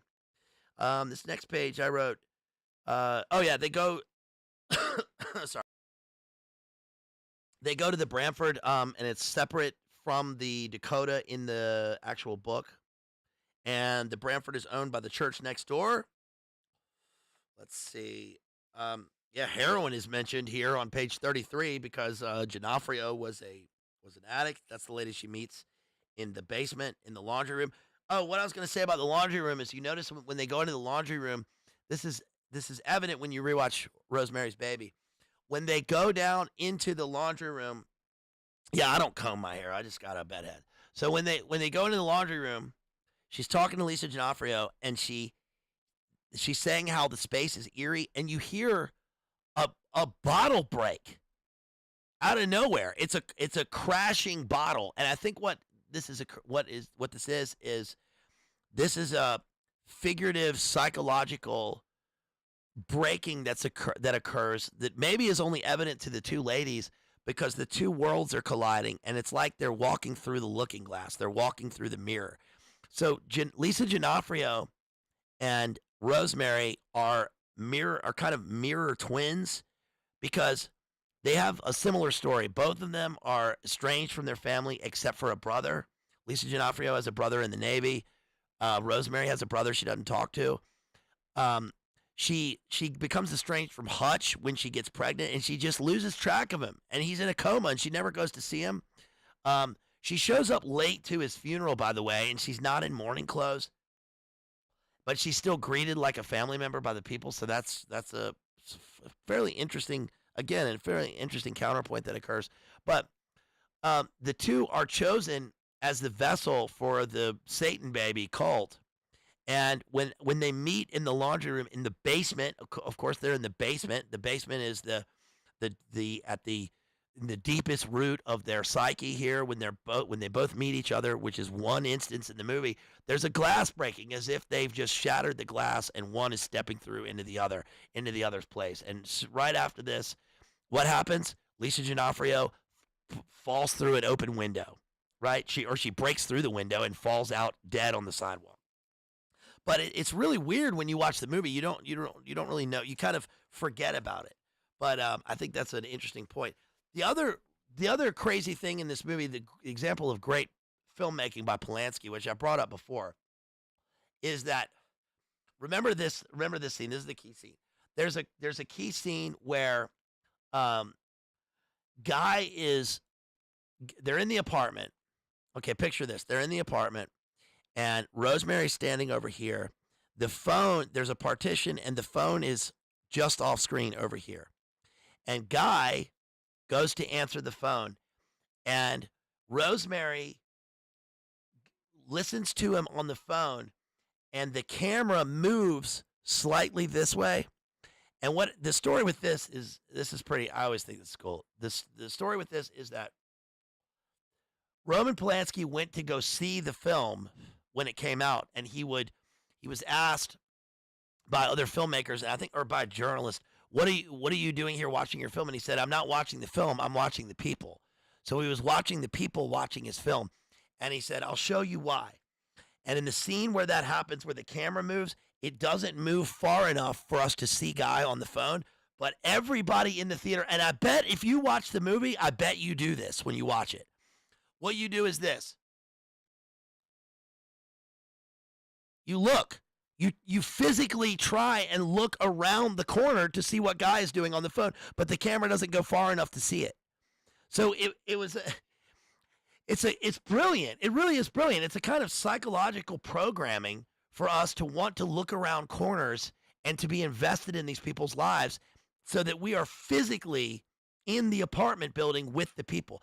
The other thing that Polanski does, which he does in all of his films, I'm going to get to his dream sequences in a minute, but one of the things that he does in his films is that whenever a really horrific scene takes place, usually we're on a stationary camera. You know, we're looking around, we see different angles, we're in place, we're seeing high, low, you know, we have tracking shots or whatever. But notice that one of the kind of innovative techniques he does here is that when the anxiety level amps up, like for instance, when she's tied down, we now have an over the shoulder camera and we've got it's almost like a Super 8 film. We've got a guy almost making an 8mm film, right? And it's jarring. It's jarring. We don't have any sense of stability, and the camera is shaking all over the place because the cameraman is looking because we're trying to get a view of what's happening. So we find ourselves, total suspension of disbelief. We're hypnotically placed into the movie, and our levels of anxiety are amped up through the camera work. It's really quite incredible. The last thing I'll say with his camera work that he does, yes, creep, with this creep, convicted creep, by the way, right? If you didn't know that, you know that the guy who gave him his Oscar was Harrison Ford, because he won the Oscar for Best Director in 2002, which brings to mind Harrison Ford with his earrings. And you remember the scene where Rosemary says, I just noticed there's a scene where she's talking to Hutch in her apartment, and Roman walks in, and all of a sudden, camera zooms in, and we see his pierced ears. And she later says to Hutch, this is a great line. She says, I just noticed he has pierced ears. And Hutch says, pierced ears and piercing eyes.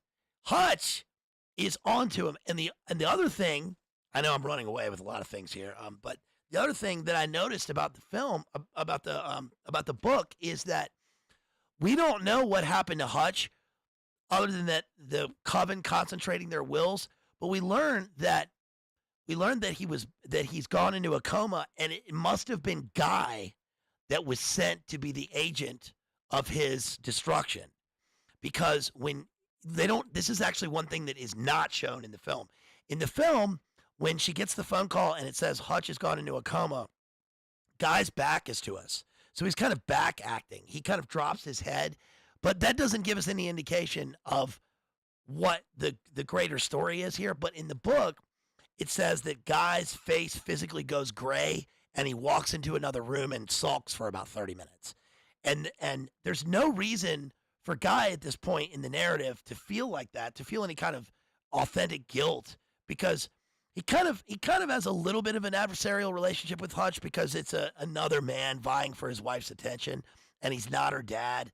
And of course, he's going to be the counterpoint to Roman. He's a protagonist where Roman is the antagonist.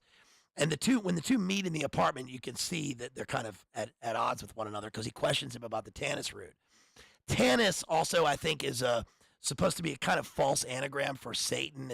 Tanis root isn't a real thing. And Hutch figures out that it's the devil's fungus.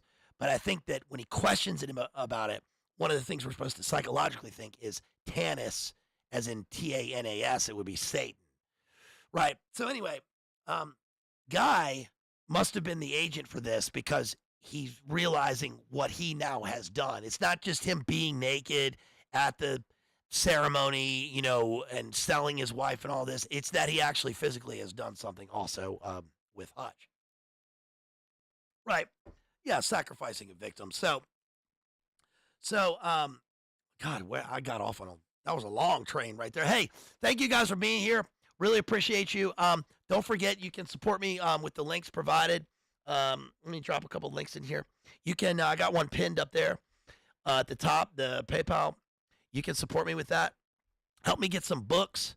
You guys coming up. One of my next streams, I'll be doing the Mothman Prophecies. That's a sponsored stream. If you want to sponsor a stream, you can sponsor that through PayPal. Reach out to me on madmaximalism with 2 X's at gmail.com on my email. Also, I'm going to be covering Saramago's The Double, which is the book of the film Enemy with Jake Gyllenhaal. I also might come back to this book, which is Sons of Cain. This is the history of serial killers. I might come back to that. I'm not sure. Let me know if you want me to come back to that. But help me get some books here for future streams. Let's see. Rosemary's Dream. Let's look at Rosemary's Dream on page 47. I don't know where I was going with that train. I had some kind of point, but I got lost in all the sidetracks there. The sidetracks is in like the side closets through the apartment. And let's see. KF said, I listened to it, had to stop the video. What was spiritual poison? What was it? What? Listening to Gil Bates? Or what? Listening to Gil Bates talk about America? Okay, this is her dream. Sister Agnes was furious. Her piggy eyes were squeezed to slits, and her nostrils were bubbling the way they always did at such moments. Thanks to Rosemary, it had been necessary to brick up all the windows, and now Our Lady had been taken out of the beautiful school competition being run by the World Herald. If you'd listened to me, we wouldn't have had to do it, Sister Agnes cried in a hoarse Midwestern bray. We'd have been all set now to go now instead of starting all over from scratch. This is the dream where she's being taken away. For the ritual. Uncle Mike tried to hush her. He was the principal of Our Lady, which was connected by passageways to his body shop in South Omaha, tunnels, Nebraska. Oh my gosh, I just realized. Right? This is like Franklin scandal. There's tunnels.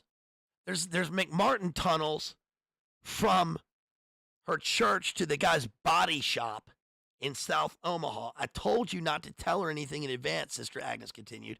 Lower, piggy eyes glinting hatefully at Rosemary. I told you she wouldn't be open-minded. Time enough later to let her in on it. Rosemary had told Sister Veronica about the windows being bricked up, and Sister Veronica had withdrawn the school from the competition. Windows being bricked up, right, is, yes. Yes, exactly, Jethro. Windows being bricked up is a sign that she's trying to close off her psyche from the exterior events that she's going through. So this is pure DID. Her mind is retreating and bricking itself up so that she can be in defensive mode against the horrible SRA R-word ghoul events that are happening in the Aleister Crowley Thelema Satan baby ritual happening to her in the next door apartment. It had been right to tell her, though, Sister Agnes, notwithstanding a Catholic school shouldn't win by trickery. Anybody, Sister Agnes said, all she has to be is young, healthy, and not a V word. She doesn't have to be a no-good drug addict whore out of the gutter. Didn't I say that in the beginning? Anybody, as long as she's young and healthy and not a V word. So she's hearing Sister Agatha, Sister Agnes, Lamb of God, Sister Agnes, but inverted into the talking through the mouth of the dissociated Ruth Gordon character next door. Right? She hears this through the partition in the wall. So again, this was all one apartment, but now it's two apartments which they own, right? The Castavetes own it, but there's a partition where her bedroom is up against them doing rituals just on the other side of it, which didn't make sense at all. Not even Uncle Mike or Rosemary turned over, and it was Saturday afternoon, and she and Brian, Eddie, and Jean were at the candy counter in the Orpheum. Also interesting that it's the Orpheum because Orpheus is the one who goes down into hell. And who's Orpheus? Orpheus and Eurydice. He's bringing Eurydice back, and he's told that she can come with him as long as he doesn't turn around. He turns around one time, and then she's dragged back into hell. But the point is that he takes a journey into the underworld, and there's a candy counter going in to see Gary Cooper and Patricia Neal in the Fountainhead. Only it was live, not a movie. The Fountainhead, Maidenhead. She's losing her Maidenhead in a sense here in the ritual. Rosemary's Dream 2. Let's see. Here's Typhon. Yeah, there's the Typhon. Here's Rosemary's Dream 2. Let's see.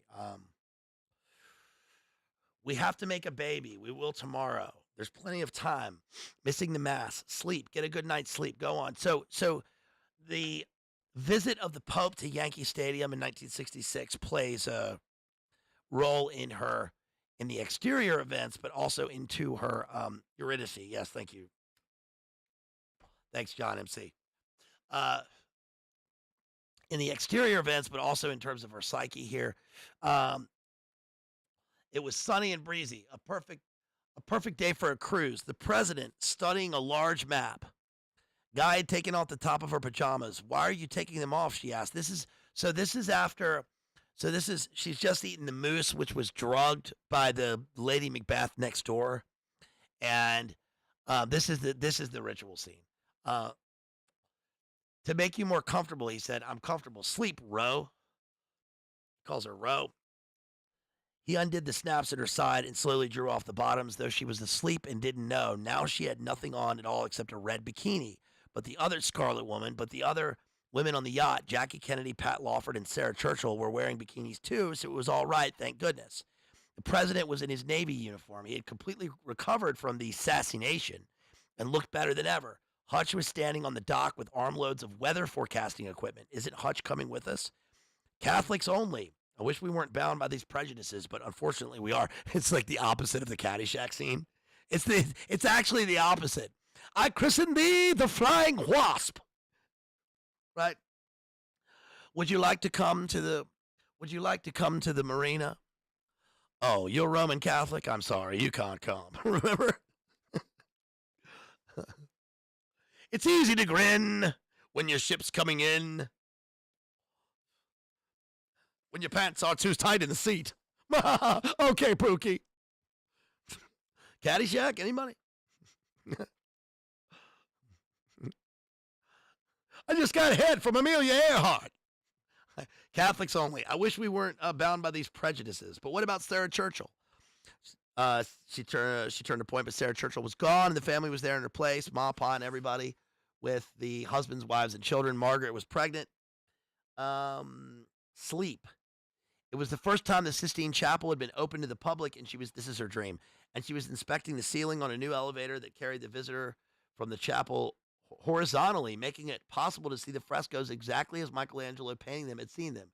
How glorious they were. She saw God extending his finger to Adam, giving him the divine spark of life, and the underside of a shelf partly covered with gingham contact paper. She was carried backward through the linen closet. So this is in her mind, right? And her thoughts are on heavenly things and beautiful things, but she's being carried into the devil's den here. Also, an interesting thing to note about Sistine Chapel is that the spark of life, right? The reason that the reason Adam looks so lazy is because that's supposed to be that God always extends his spark of life, his finger out to us. He's always reaching out for us actively. But human beings are lackadaisical in their reaching back. Typhoon, which is, again, sounds like Typhon. Probably in her mind, she heard Typhon, right? But it's Typhoon in her dreams. It killed 55 people in London, and it's heading this way. And Rosemary knew he was right. She must warn the president because they're raising a storm. They're conjuring the devil in this ceremony. But the president was gone. Everyone was gone. Rosemary went to the first mate, saw him, and let's see, you better go down below, miss, he said, courteous, but hating her, not even waiting to hear the warning she had brought. Below was a huge ballroom where on one side a church burned fiercely, and on the other side a black-bearded man stood glaring at her. That's Adrian Mercado, I think, in his painting on top of the mantelpiece. In the center was a bed. This is the Crowley and Thelema ceremony here. This is the working. She went to it and lay down and was suddenly surrounded by naked men and women, 10 or a dozen. That's the coven, with Guy among them. They were elderly, the women grotesque and slack-breasted. Same thing occurs, by the way, in the witches' coven scene in the Black Sabbath in Polanski's Macbeth movie. And Roman, let's see, Minnie and her friend Laura Louise were there, and Roman in a black mitre and a black silk robe with a thin black wand. He was drawing designs on her body, dipping the wand's point in a cup of red held for him by a sun-brown man with a white mustache. That's going to be Abe Saperstein. The point moved back and forth across her stomach and down ticklingly to the insides of her thighs. The naked people were chanting flat, unmusical, foreign-tongued syllables, and a flute or clarinet accompanied them. She's awake. She sees. They probably, by the way, were doing an actual ceremony at this point. They probably were, just like in Macbeth with the actual, double, toil and trouble, fire burning, cauldron bubble. Right. 7 in the moon's eclipse, which is probably a real spell. They were probably doing a real Thelema spell at this point during the making of the film, if Polanski's to be judged from this, right? So, anyway, hold on. Let me put on my hat. Time to put on my hat. Time for a little change of costume here. Let me take a sip of my Red Bull, too. Man, I've been going. Hey, thanks y'all for being here. Really appreciate you. Thanks everybody for being here. This is fun. Going through Rosemary's Baby here in spooky season. Shouts out to the real John Connor right there. Shouts out to Jethro. Don't forget to leave a comment afterwards, y'all. Appreciate you for being here. Okay, so it says, she's awake, Guy whispered to Minnie. He was large-eyed and tense. She don't see, Minnie said. As long as she ate the mouse, she can't see nor hear. She's like dead. Now sing. The mouth is the moose that she drugged. Jackie Kennedy came into the ballroom with an exquisite gown of ivory satin embroidered with pearls. I'm sorry to hear you aren't feeling well. Rosemary explained about the mouse bite, minimizing it so Jackie wouldn't worry. You'd better have your legs tied down in case of convulsions. I mentioned this earlier. Yes, I suppose so. There's always a chance it was rabid, because she's being R-worded by a beast here, by the beast. If the music bothers you, let me know and I'll have it stopped. Oh no, please don't change the program on my account. It doesn't bother me at all. Really, it doesn't. Because she is passive in this sense. She's still drugged. Try to sleep. We'll be waiting up on deck. And then this is one of the worst parts of this. Rosemary slept a while, and then Guy came in and began making love to her. He stroked her with both hands, a long, relishing stroke that began at her bound wrists, slid down over her arms, breasts, and loins, and became a voluptuous tickling between her legs. He repeated the exciting stroke again and again, his hands hot and sharp-nailed. He's the beast. Hey, thanks, Bill Hicks, for becoming a high IQ book enjoyer right there. And then, when she was ready, more than ready, he slipped a hand in under her buttocks, raised them, and lodged his against her. And, okay. This is describing the actual R wording by the devil here. His broad chest crushing her. He was wearing, because it was supposed to be a costume party, a suit of coarse leathery armor. That's his scaly serpent skin. A costume party, because notice in the film also, there's one thing that occurs in the film. Notice that, like at the Christmas party, they're wearing Halloween costumes, which is some sort of sacrilegious old people ghoul behavior here. And then when it becomes 1966 and at New Year's Eve, they say, year one. All right, Thermidor of the Devil's Reign, I suppose. Brutally, rhythmically, he drove in his hugeness. She opened her eyes and looked into yellow furnace eyes, smelled sulfur and tannis root, felt wet breath on her mouth, heard lust grunts and the breathing of onlookers. This is no dream, she thought. This is real. This is happening. Protest woke in her eyes and throat, but something covered her face, smothering her in a sweet stench. When the Pope comes in the dream and holds out his ring for her to kiss, notice that it is the filigree of the talisman with the devil's fungus tannis root on it. And she says, "Am I forgiven, Father?" Absolutely. And so she's seeking forgiveness here for something that's not her fault. Stanley Kubrick is mentioned in the book. Right before that, Guy gives the interesting excuse here. She wakes up with scratches all over her body from the demonic claws. And he says immediately, "Don't worry, I already cut my fingernails." So he gives a kind of limited hangout excuse here because instead of saying, "Oh, nothing happened," he gives an excuse, which is bad, but not as bad as being R-worded by Typhon. And that is that he says he didn't want to give up making baby night. And he says it was fun in a necrophile sort of way, which is probably the worst. I mean, that's the moment certainly where Rosemary is astonished at her husband, but also where we, the reader and the viewer, are watching this, and we go, this is unbelievable. Even that he talks like this because of what's happening. I mean, it's really sick. But then on page 113, I thought it was interesting that he goes to a party and he's expecting to meet Stanley Kubrick, who doesn't show up. It's just interesting because it brings to mind the kind of eyes wide shut party that they've just been to. Polanski and Kubrick sort of exist in the same space. They definitely exist in the same filmmaking era, but they are making films that are kind of about one another, which I find fascinating. But that Kubrick doesn't show up. Name dropped in the book. Let's see. Chapter 1 of part 2. There's 4 parts in the book, and the 4 parts in the book to me convey the sense that this is a kind of anti-gospel. It's a kind of satanic gospel for the creation, the nativity of the Antichrist in the book. Now she was alive, was doing, was being, was at last herself and complete. That's a really well done sentence because in terms of the construction of the book is written in a newspaper a kind of newspaper play-by-play present tense action Hemingway-esque sort of cinematic style. But then when you get an interesting sentence like this with the semicolon, now she was alive. She's alive, right? So now she's alive after she has the new life within her. So this presents a weird dichotomy between the fact that she was kind of half alive before, waiting for the moment of birth. She wants to be a mother more than anything.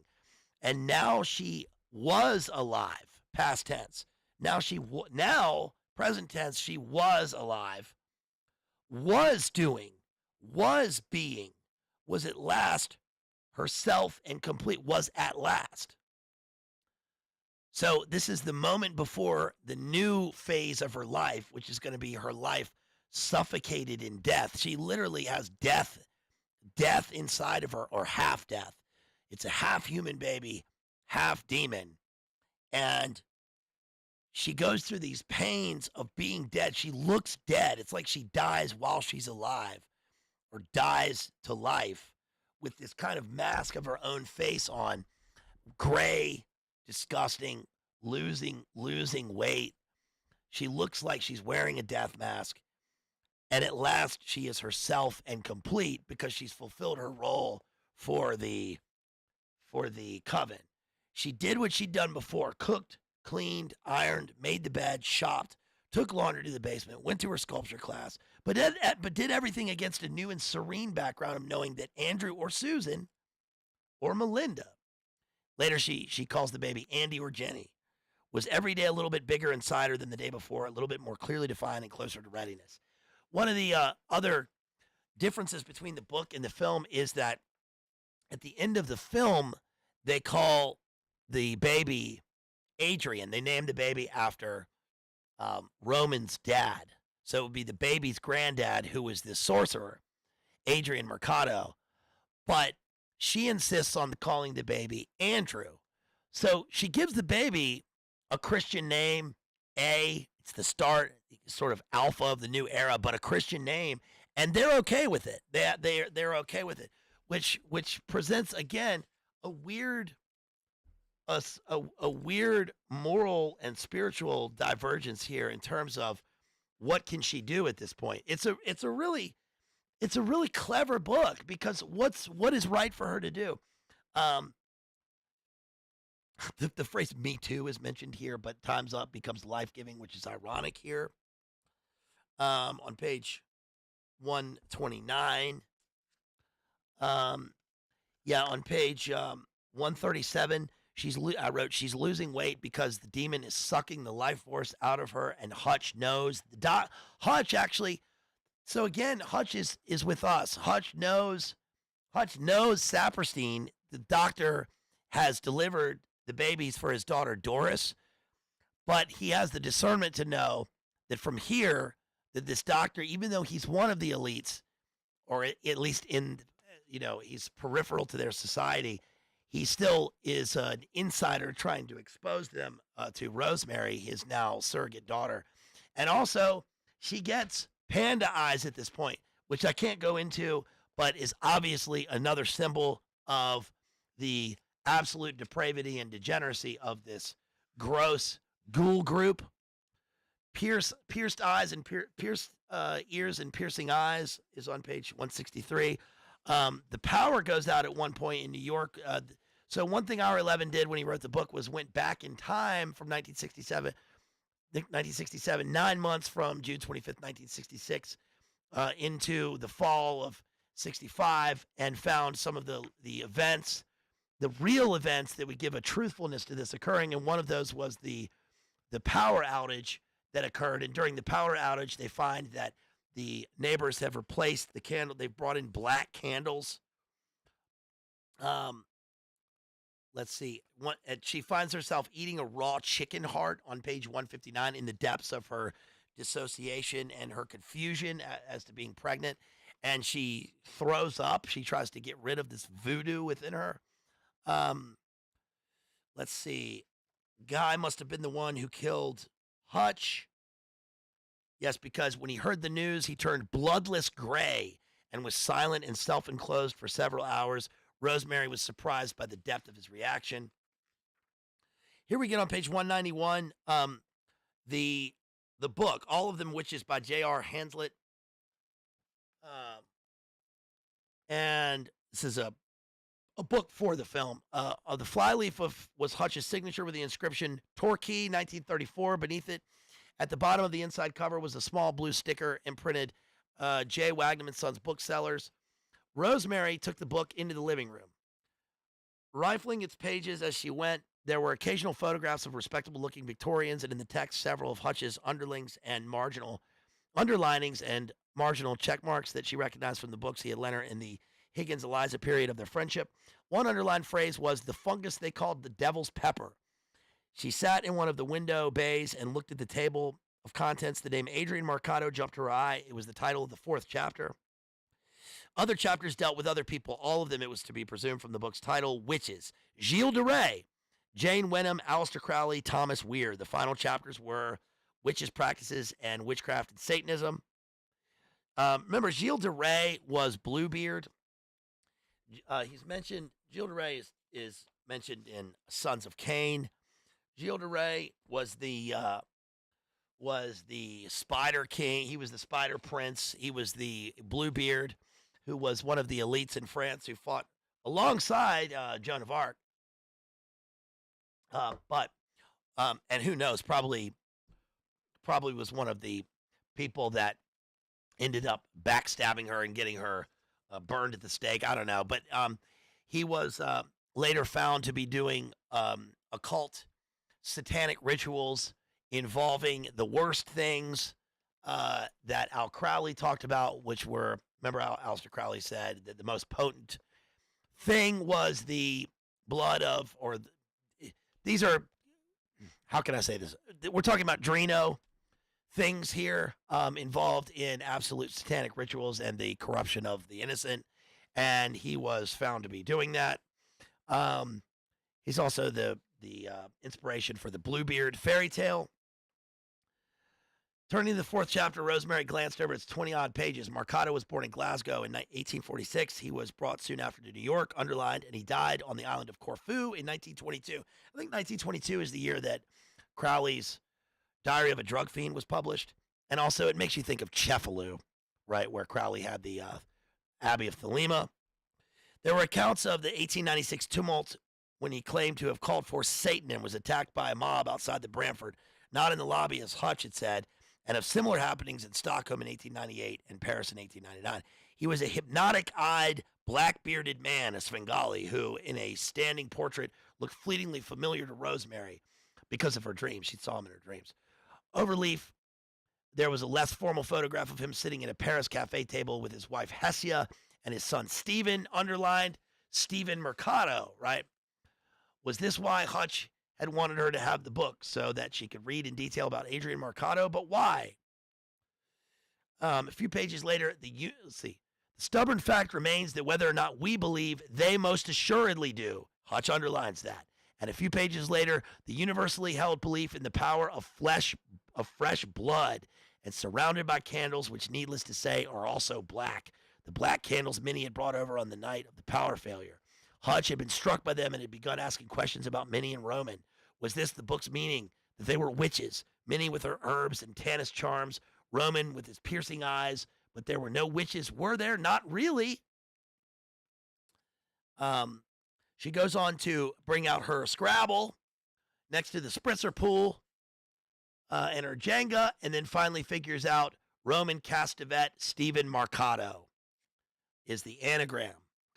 Malevolent wills are brought up in, let's see, page 217, that the Tanis root provides a mind control base, not based, for her to be slowly brought into the coven under their thumb, and that they use a personal object in order to accomplish their spells, which is why the glove, the OJ glove of Hutch, goes missing, because that's how they put the spell on him. And then before Guy is sent, I guess, to finally get rid of him. I like the phrase on page 231. It blinked into ice blue fluorescent light. It says, let's see. She goes, that's when she goes into her sleep trance at the doctor's office. Then finally we have part 3. Part 3 is interesting because, I mean, even the way this looks on the page, it almost looks like a William Carlos Williams poem here, because it becomes spare into what's really happening, and a kind of descent. You notice that this is a kind of descent into the basement here. Descent into hell. Form plus content equals meaning. And then finally, I wrote on this page, let's see. When she is giving her milk, they're still collecting milk from her for the baby before she figures out that it's the Satan baby. And her milk turns to, let's see, she says, she drew from each breast an ounce or two of thin, faintly green fluid that smelled ever so slightly of Tanis root, in a process that was final, irrefutable demonstration of the baby's absence. When the cup and the pump had been carried from the room, which she would lie against her pillows, broken and lonely beyond tears. But I thought of Take my milk for gall, you murdering ministers, as Lady Macbeth says. And then finally, yep. And then finally, she says, his name is, Roman says his name is Adrian Stevens. This is how she goes in and confronts the babe, confronts the coven. Rosemary said, I understand why you'd like to call him that, but I'm sorry you can't. His name is Andrew John. He's my child, not yours. And this one point is that I'm not even going to argue about this in the close. He can't wear black all the time. Roman opened his mouth, but Minnie and Hail Andrew in a loud voice, looking right at him. Everyone else said, Hail Andrew, and Hail Rosemary, mother of Andrew. Hail Satan, they say. Ugh. Rosemary tickled the baby's tummy. You don't like Adrian, did you? She said. I should think not. Adrian, Stephen, will you please stop looking so worried? Do you know how to smile yet, Andy? Do you? Come on, little funny eyes. Andy, can you smile? Can you smile for mommy? Come on, one little smile. Come on, Andy Candy. And then that's the end. She becomes the mother. And this is right after she has prayed. She finally reaches out and prays to God and says, please, God, please take care of me and Andy or Jenny. So that is Rosemary's Baby, the book and the film. Great film by Polanski. Great. It's a revelatory and it's a revealing look into what I think is probably probably a truthful and revealing look into the shenanigans of these pot-bellied goblins, these chicken neck ninnies, and their utterly depraved, degenerate, disgusting antics into forming their thelemic eons of Satan and whatever that, they're just, go on behind me and get to hell. But I think that it's interesting to watch these, and we need to, at least I've done it for you. If you don't want to, I've done it so you don't have to watch the film and read the book, because I think this is a truthful look into the way these things work. Not just a fantastical horror movie made in 1968 with a lot of weird things going on around it. Yeah, goblin slop and vomit, as AJ says. Briefly, let me give it a little description of the movie The Tenant, which was filmed in, I think this is 1978, Roman Polanski. This was interesting because although, what's his name, Robert Evans had made Chinatown. Remember, Chinatown was up for Best Picture in 1972 against The Godfather. Of course, it didn't win, but it's another look into the incestuous antics of the elites. I covered Chinatown recently, and stars Roman Polanski. I mean, it doesn't star Roman Polanski, but it has Jack Nicholson, of course, at whose house Roman Polanski did actually do that thing, which is the reason why he can't come back to the United States. You know what happened with that? You know that he was CO invicted of that and was sent away, but was released accidentally, they say, probably paperwork engineered by the elites, and then was released and fled to Europe, at which point I think the judge made a vow that he would he would have standing orders that he would be shut down should he come back to this country. But that was at Jack Nicholson's house, and that's why he has stayed away for all that time. Won the Oscar in 2002 for The Pianist, but in 1978, I think, made the film The Tenant. And The Tenant is interesting because there are three films, apartment films from Polanski. There's, of course, Rosemary's Baby. Is it Repulsion? Is that the other one? And then there's The Tenant. The Tenant has Shelley Winters and is set in Europe. The owner of the apartment building is the guy who plays the old man in the kind of Rockefeller character in the movie Being There, which was filmed at the Biltmore Mansion, right? The Vanderbilt Biltmore Mansion in Asheville. Lord have mercy. And of course, it's basically Roman Polanski in an insular movie where he moves into an apartment building and he gets an apartment in the place of a woman who has just tried to unalive herself by defenestrating herself out a window through the crashed greenhouse glass below. he goes to visit her in the hospital after he's given the apartment to see who this lady is, whose apartment that he's taking because she's still alive. He meets a woman there. The woman that he meets ended up being the live-in baby mama of Daniel Day-Lewis. They have a son together. She's a beautiful woman. And the woman in the coma screams in horrid agony and then dies. Well, Polanski then gets the apartment, but the whole movie is about how he is making a continuous scene at night. He has people over that can't stand. It's a horrible apartment building where they can't stand all of his moving around. Well, he proceeds to destroy his apartment every night, and little by little, because he's moved in with the physical trappings of the ghost of this woman who's died, including all of her makeup and all of her nightwear.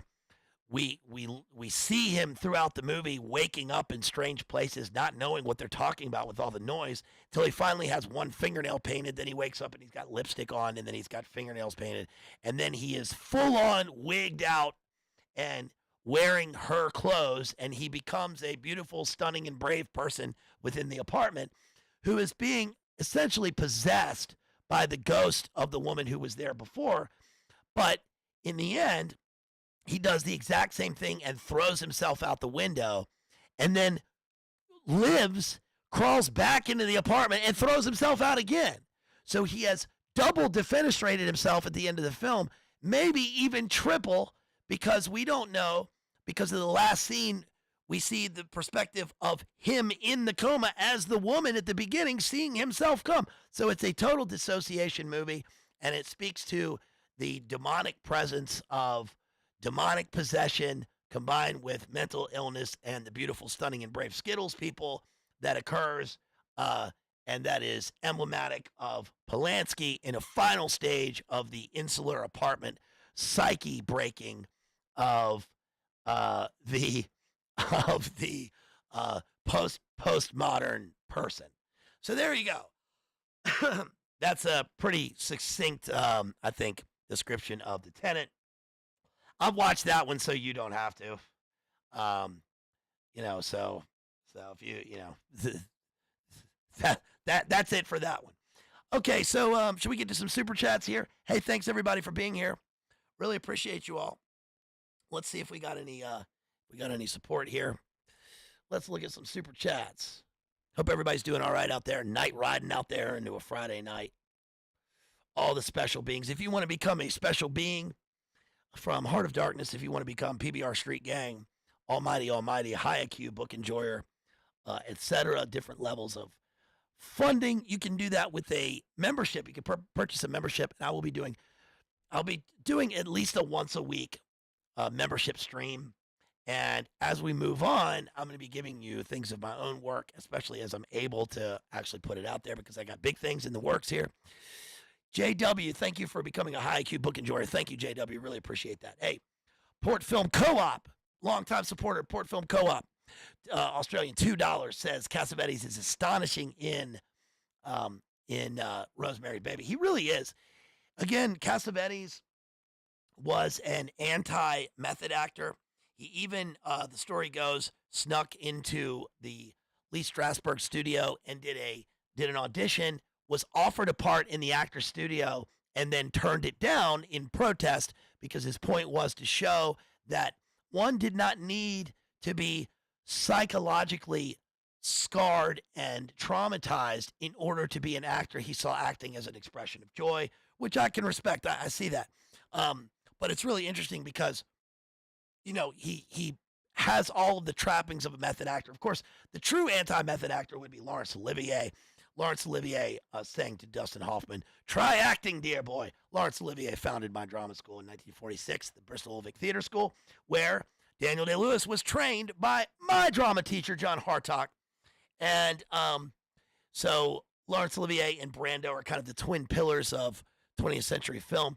Hey, shouts out to Port Film Co-op. Again, another $2 Australian. Apparently, the film was shot with just one lens. That's interesting. I didn't know that. Shouts out to Bill Hicks right there, who becomes a High IQ Book Enjoyer again. Thank you, Bill Hicks. Really appreciate that, sir. Let's see. Let's see if we got any other support here. Let me check this out real quick. Man, I really railed through that one, didn't Hey, shouts out to Buster who drops $10. Um, Buster says the movie eliminated the name Rosemary from future consideration. Very good point. Thank you, Buster, for that $10. That's an excellent point. Hey, Jason drops $10 on PayPal. Thank you, Jason. Really appreciate you. Thank you so much for always being here. Thank you for helping me out so much and for dropping those links, for being here, for being a great mod, being a good friend. Thank you so much. Also, we got some other support that I need to give people some shouts out here. Shouts out to Ethan for that $15. He sent me $15. That was, I think that was between the last stream and this one. Shouts out to, let's see. I'm gonna say GP. I don't want to dox a name, just in case. Dropped $20 on Venmo last week. Yes, this past week, and said too little for so many great streams. Stay based. Thank you, GP. Really appreciate you, homeboy. Thank you so much. That's awesome. Let's see. Hey, shouts out. This is I think I don't know if I gave this one. Shouts out to Brendan out there, dropped $11 on PayPal. Thank you so much. Of course, John Connor dropped $5 on the last one. Hey, you guys, please help me out with some support if you can. And really appreciate you. If you want to send super chats, you can do that anytime. You can also hit me up on the links. You can do my PayPal is right up there pinned. You can also support me with PayPal and Cash App. Drop a comment anytime. And I will see that. You can also drop me an email at madmaximalism with 2 X's at gmail.com. Yes, really support the members. Thank you for supporting me with memberships. Thank you, Mark Turner, for bringing that up. Mela, everybody out there, KF, thanks for being here. I will be back soon. I've got a number of things I want to cover, a number of films I want to cover, but especially books. I will be back to doing another Shakespeare very soon. I need to get back into Elizabethan theater coverage here. So I'll be doing another maybe another John Webster, a Thomas Kidd, or a Shakespeare soon. Hey, yo, thanks for the memberships right there. Mark Turner drops 5 memberships. Thank you, Mark Turner. We got Egon Toledo. There's Toledo. Robert and William and Egon. Yes, thank you for those. Hey, look at that. Technoir Graphics, our friend out there. Mikhail Mixkey at Technoir Graphics. Just got those memberships. Really appreciate you. That helps me out a lot. And I will be doing, I don't know. Help me out with, give me some book ideas and help me get some other things I need to get covered here. I just got a lot in the works here. It's been a tough one for a lot of people out there. But look, man, I woke up the other day and realized, dang, it's October. Can you believe it's October and the thing is in a month? Can you believe it? Regardless of all that, man, we got to keep LIVIN out here. And certainly join us tomorrow. I may be calling in to our friend Maddie at Digital Minefield, the real Cooter Brown. Look up Digital Minefield, where I will be calling into his stream and maybe talking to our friend right there because of all the stuff that's happened down here in Appalachian, further down than me. So make sure that you think about our friends out there, y'all. We got some good friends. I'm not going to say who. I don't want to say who, but we got some good friends. Some good people who are right here with us, who are down there in the heart of the storm that just happened. And thank God, literally, thank God that they are alive and well. And, we need to support them with not only with T's and P's, but any way that we can.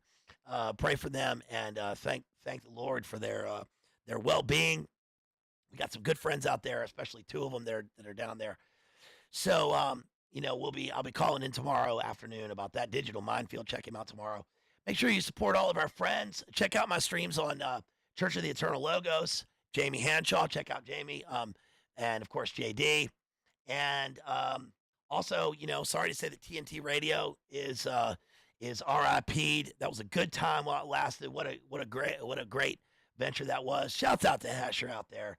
You guys know who Hasher is if you've been here for a long time. Hasher, Explorer. And all the people there, Ruckus, and especially my good friend Cody out there, Wandering Wolf. And thank you to all of them. Check us out on Boiler Room, alternate current radio. And I think that's about it, you guys. So, let's keep it rolling here. I'm going to keep reading books and writing. And I got one more week on my vacation here. I'm going to try to do some more streams that's coming up this week. Help me to get some books. Please help me to get some books. I need the funds to be able to get some books so I can cover stuff for you guys, either so you don't have to, or because you want me to. So that's what we're here to do. This is Based Lit Analyzer, so I'm trying to cover literature for you, literature and film. Thanks to Mav out there, Friendly Ghost. Hey, thank you to Mark Turner for gifting another 5 memberships right there. There's Ape with Agency, Hermes 2056. There's Milo. There's Mav. Thanks to everybody. Really appreciate you. Here is Rooks G to play us out. To play us out. What does that mean, to play us out? What, to end the show? All right, go. And that'll do it for us here. And can't do it. We do it live. We do it live. I'll write it and we'll do it live. Sucks. And that'll do us here for tonight. Here's Sting, and to cut off his new album, here is Rooks G with Crystal Magic, ROOXG. Thanks, y'all. I love you. Listen, was it worth it? Yeah, it's always worth it if you're strong enough. All right. I love y'all. Peace.